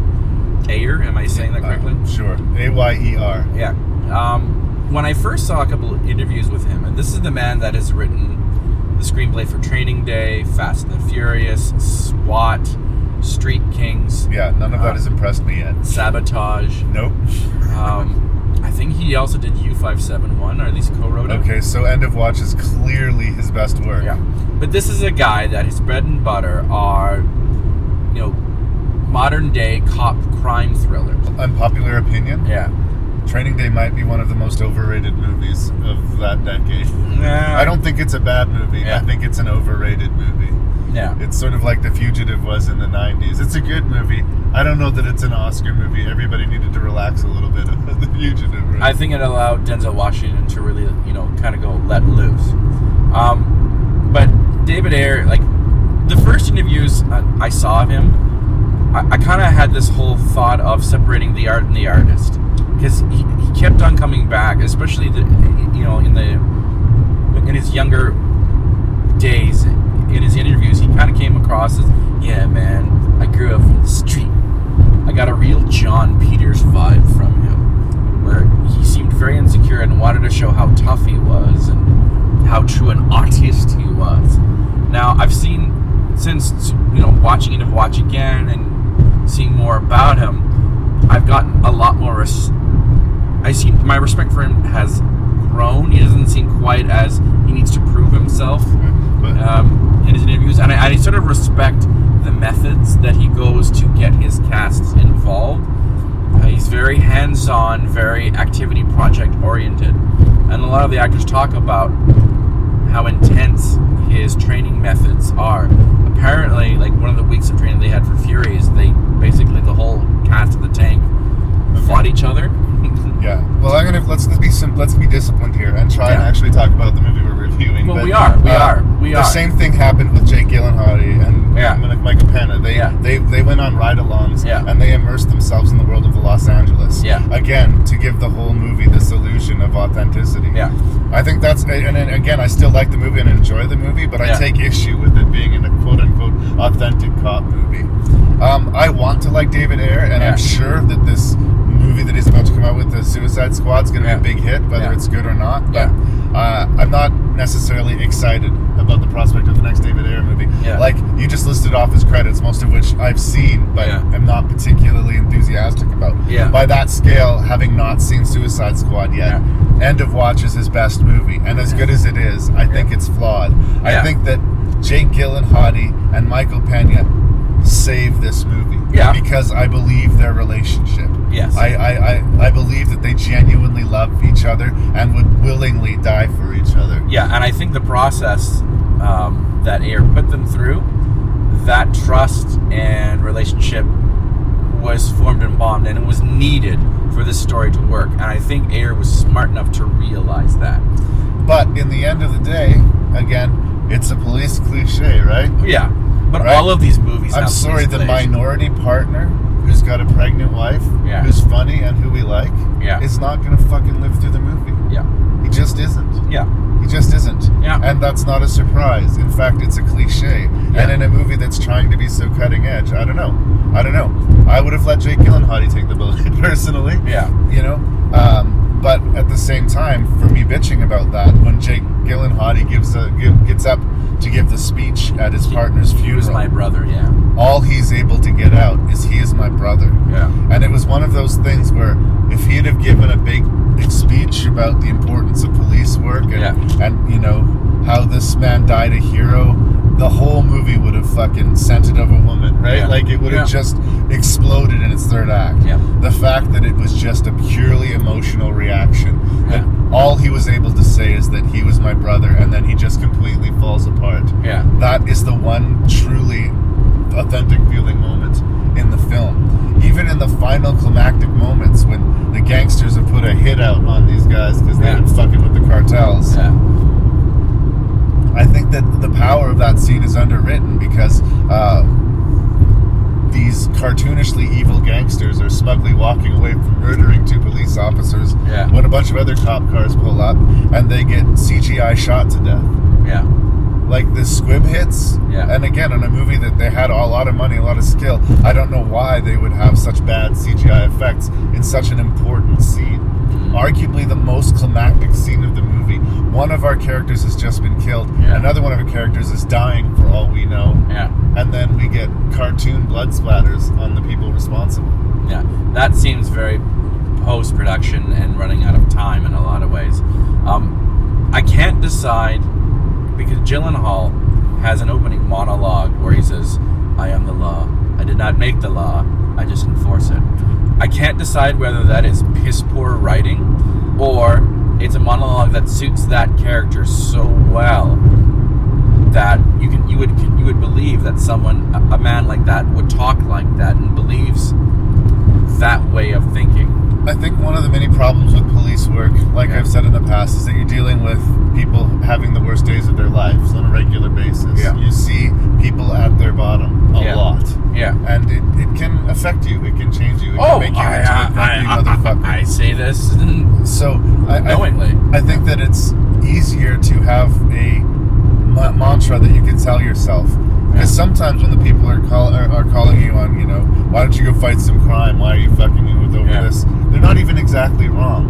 But that's your job. Your job is to enforce the law. If you see somebody breaking the law, that's your job, is to go write them that ticket or put their cuffs on them. And he just goes on a moment-to-moment basis that way. But everything is all in the laws. It's not on him, right? And I understand that psychology completely. Whether or not it's clumsy writing, I guess we could make that argument. It just seems so chachi, the monologue. And he fucking loves being a cop. He does. There's that weird, almost militaristic angle that a lot of people in law enforcement do have. Like, I kind of get it. It feels a little bit more jarhead than LAPD. But I get it. No, and like I said, I can't decide whether it is really sort of chachi, piss poor writing or a monologue that is so suited to that particular character. And that whole sequence ends with him and his partner unleashing a hail of bullets on a bunch of thugs, which I think is quite powerful and says a lot about these two characters that see themselves as sort of rodeo cowboys in a lot of ways. Well, at the same time, if we're talking about the same scene, like, they're shooting their way out. Yes. They weren't shooting the guys to do police work. They were shooting at those guys because if they didn't, they were fucking dead. Right? As the captain says, it's a homicide, but it's a justifiable homicide. And that's something that made me kind of, turn my head when that line is said. It's like, you are taking their lives. That's a delicate thing to walk, especially in this day and age where in the United States, a lot of police... Not even the United States, Canada in the past couple of years, there's been some real public cases of bad press for law enforcement. And a lot of bad press that they kind of earned. So... Yes and no. It feels... Yes and no. It feels a little bit weird to have an almost propaganda piece on the LAPD. At this time. But that said, I have a lot of respect for anybody who risks their life to, at least in their head, try to make the world a better place. I'm not one of these people who resent police officers. In fact, I think we need them, and I think they deserve our respect. But I do not think they are infallible. And I think that in some ways this movie might approach that. No, I think it shows them. They're human beings. They're human beings, but like almost saintly in the way that they're portrayed. Saintly? I don't know. I would say that we just want to make the world better, and we're willing to risk our lives to make the world better. When we meet these two people, they are very high testosterone, jokey. They've just wiped two people out, and they sort of seem like, and they're coming back off the investigation, and they sort of seem like no remorse. And through their journey through this movie, they come to realize it's really only at the end when Gyllenhaal has lost his partner do I think he truly realized that sort of yippee-ki-yay mentality that he has at the beginning of the story will get him killed. But his yippee mentality wasn't what got him killed. It was pulling over the wrong car and kicking in the wrong door, which was their job. Yeah, well, it wasn't only that, but I think it was him wanting to investigate. That's what sort of put the whole target, because once they discovered that whole house full of bodies, that's when that phone call was made from the drug lord. You kind of got the impression it was really only a matter of time for these two, that they're so in love with themselves and that job, that kind of persona, like, they were very good cops. You got the impression like they got awards, they were very good at their job, but you kind of, and I think Ayer would agree with me on this, is it was only a matter of time before one of them would have been dead, if not both. Well, I don't think I have the exact same approach in that, but I mean, I guess neither of us can crawl inside Ayer's head. Yeah. For me, it's a well-made police actioner, but it's the performances that really make it worthwhile. Yeah. I kind of think the screenplay's a little rocky, to be honest. Okay. I think that the cast brings it up a notch. Yeah. I will recommend the movie, and I do recommend the movie, but I'm less enthusiastic than most people seem to be. I do like the villains in this police. They are sort of cartoon characters. They're absolutely cartoon characters. Yeah. There's something about them, though, that, of course, makes me... They're really even less real than the cops in that respect.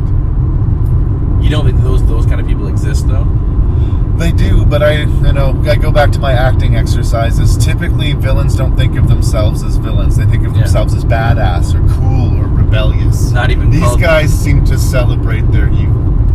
I mean, yeah, he's big evil. Why do you call yourself big evil? A good line, but not for the real world. Yeah, right? Because my evil's big. Yeah, no, I know, and I get that. These and those gang members seem to come straight out of a sort of 1990s, 1980s action. And again, film. it hurts the authenticity that they're striving for. It really does. Yeah. I really like End of Watch. I do sort of stop short of calling it a modern cop thriller classic, but I do think it is quite good. I do like Michael Pena a lot in this. I like both of them quite a bit.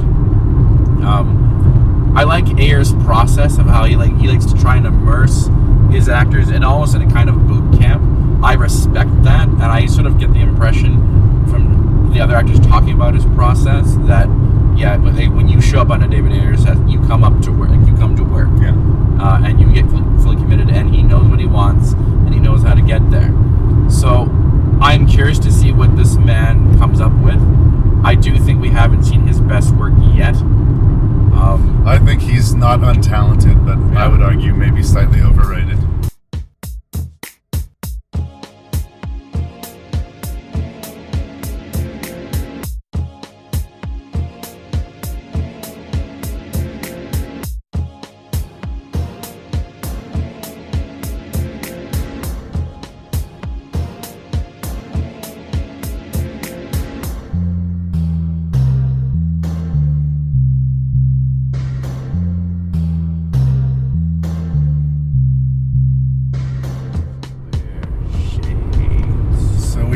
Talk about 6 cop movies.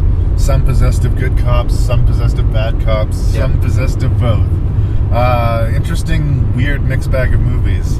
I'm curious to hear, what was your least favorite of these 6 movies and why? Okay, well, I think the bottom shouldn't come as no surprise, but at numero 6, number 6, I have the ever bland U.S. Marshals, a movie that will start to finish and you will instantly forget about it, which is a shame that it is sort of a sequel to a far superior action film known as The Fugitive. Just such a studio picture in a lot of ways. At number 5, I also have the sort of very contrived, and I called the director Vanilla, I'm calling his film Vanilla, the sort of ironically aptly named Copycat. It's not that I think this movie is terrible, and in fact I do think there's some good performances from the 2 female leads and also from A. Harry Connick Jr., but there have been so many other better serial killer thrillers, and at that point Copycat came out, it seemed very much like it was the beating of a dead horse at that point. At number 4, this is when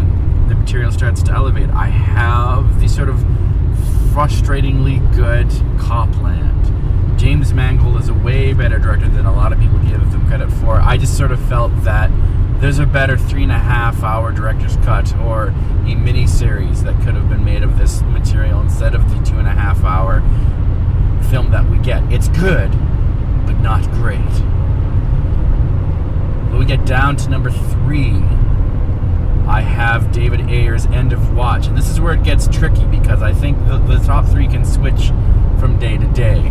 I like a lot of what End of Watch has, but I do think the script has some creaks and moans to it. And I agree with you that it sort of touts itself as being somewhat authentic, and I sort of question that a little bit. But hey, it's End of Watch. I do think it is a superior cop thriller. At number 2, and like I said, this is close. Like when I originally did this list, this film I had at number 3 and not as number 2, but I love it so much. And on a side note, you remember the awful insult, and I apologize to the ladies for this, but I've seen it so many times in other sort of similar cop thrillers. You know the line, and I apologize. I do apologize for this line, ladies, but ain't had pussy since pussy had you. You've heard that line before. I have. In multiple films. Well, I've definitely heard it in Deep Cover. Yeah, well, that's where it got its start from. Okay. Deep Cover is credited with being the first movie to use that insult. It's in The Departed. It's been in other sort of crime thrillers. So yeah, I just think that the screenplay, to admittingly a contrived, stereotypical undercover cop movie that we have seen many times before, and we will continue to see many times after. But it's bathed in such wonderful light. It knows where it comes from. It knows it is a blaxploitation flick, sort of a la Damn the Man crime thriller. It also has the brilliant idea of casting an uncharacteristic Jeff Goldblum as your villain, and there's a lot of really good performances in it, and it stars a guy named Larry. Like, how could you hate that? So at number 2, I have Deep Cover, and there should be no question about it. LA Confidential is by far the best film of this bunch. It's a wonderful film noir, ambitious novel to adapt, beautifully directed by Curtis Hanson, who likes to switch things up and still work within the studio system. Hasn't made a movie in a little while, actually. Yeah, it's been a while, hasn't it? Yeah, but it's such a wonderful movie to watch from beginning to end. It's James Ellroy, who's a pretty good novelist. It does feature a very young Russell Crowe and Guy Pearce, and a very young, ambitious Kevin Spacey, Kim Basinger. I love David Strathairn. We didn't really talk about him at all. He's always good. This movie is just mwah. So at number 1, I have LA Confidential. Well, we started to get closer up at the end. There was a little while there where I worried that we were going to go 0 for 6. Oh, wow. Part of me thought you were going to give Deep Cover number 1 because you kept on sucking its dick so much, not only on the podcast, but in our other conversations. Yeah. Again, it's a pretty different list, but I'm not passionate about it, so I don't think we're going to have any real fights. Yeah. I personally put Copycat in 6th place. Okay. But for the same reason you said. It's just another serial killer thriller. And that is kind of all. So you would put it above U.S. Marshals. Okay. The reason I think U.S. Marshals is another derivative action sort of chase picture. Yeah. But there's fewer of them than there is of the Copycat. Is there? I would argue, really? Oh. especially in the 90s. Fucking A. Like police procedurals versus Psycho Killer. I think Psycho Killer's got the market, man. I really do. I'm not, like I said, passionate about either of the movies, but Tommy Lee Jones is good at delivering as Tommy Lee Jones. Robert Downey Jr. may have been a cocksword while he was making the movie, but he makes a pretty decent villain. It holds my attention. It does not offend me, and it feels vaguely fresher than Copycat, but I'm not passionate about it. Like I said, it's just there it is. The one that you're gonna get pissed off about is End of Watch. Okay. Because I'm putting that in 4th position. Okay. Because it's one of those frustrating movies that is so almost there. Yeah. It's like 80% there. Yeah. The performances are fucking awesome. Yeah. But it's a little bit up its own ass a little bit too. And it's just like, if you could just swerve a little bit to the left or right, that I would be with everyone else saying this is one of the better cop movies I've seen in recent memory. I'm glad they didn't go with the melodramatic funeral scene. We needed something, but it seemed like such an odd way to end it. I mean, it's showing that it's a character piece at that point. Yeah. And it was just basically, instead of a big pretentious fire and brimstone speech, it was like, this is who that guy was, and isn't it sad that he's no longer with us? Yeah. Again, I go back to the problem. Within 5 minutes of spending time with that character, no part of me believed he would live through the movie. Yeah. And in that way, this edgy cop movie is every cop movie you've ever seen before, just with better performances and interesting style. So in 3 is where I put the controversial Copland. I mean, it's like I said, every time I watch the movie, I like it a little bit more than the previous time, but most people aren't going to give a 2.5-hour movie 3 at bats, right? Yeah. So I think if you just know what you're getting into, this is a slow-paced, well-acted, modern Western. Yeah. And if you can get on that groove, I think it earns 3rd place. Okay. But if you can't get on that groove, maybe it'll be lower down the list for you. Yeah. That was the tricky one. The Copland and End of Watch again. But we're back to familiar places here, because I think comfortably in 2nd place I can put Deep Cover. The style in that movie is so rich. I love Bill Duke as an actor and a director. Like, even though I don't love all of his movies, I love the amount of style and energy he brings to them. And I will watch a Bill Duke joint any day of the week. Larry Fishburne, as I shall always call him, is just absolutely fantastic in the lead role, and it's full of colorful characters. The style elevates it in a way. Absolutely. It's like almost becomes style as substance, in that a lot of the scenes in this movie we've seen before, just not this cool.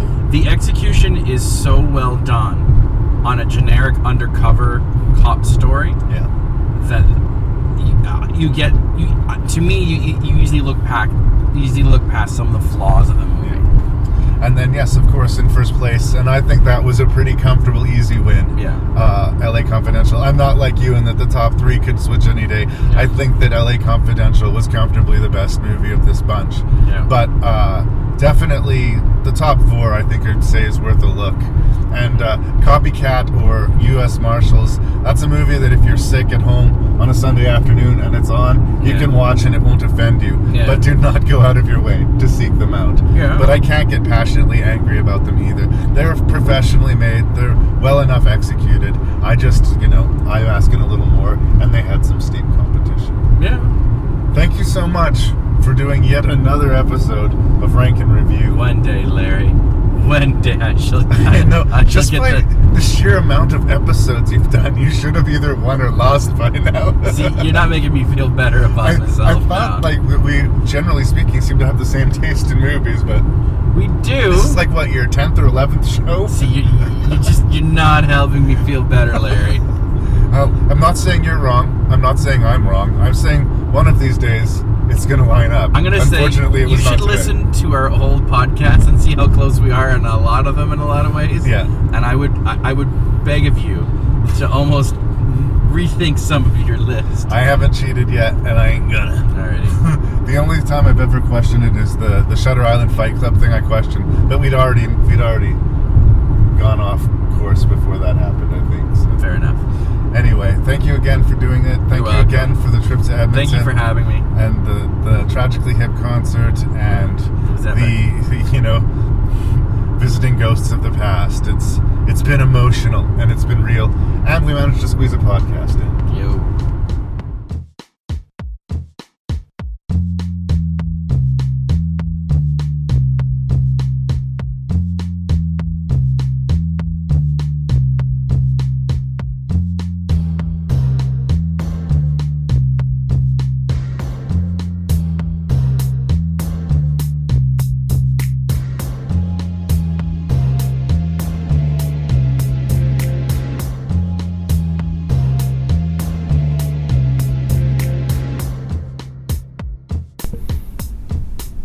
So that was 6 films on good cops and bad cops, ranked by your host and random Canadian Larry Parsons and his regular guest, Mr. Lee Beckman. If you think we got that wrong, you do have recourse. You could send me a message at rankandreview@gmail.com. That's RANKNREVIEW@gmail.com. I would welcome it. Please seek out the show on iTunes and on Facebook. Please tell that other movie lover in your life about the show. And please keep listening to Rank and Review. You have fantastic taste in podcasts.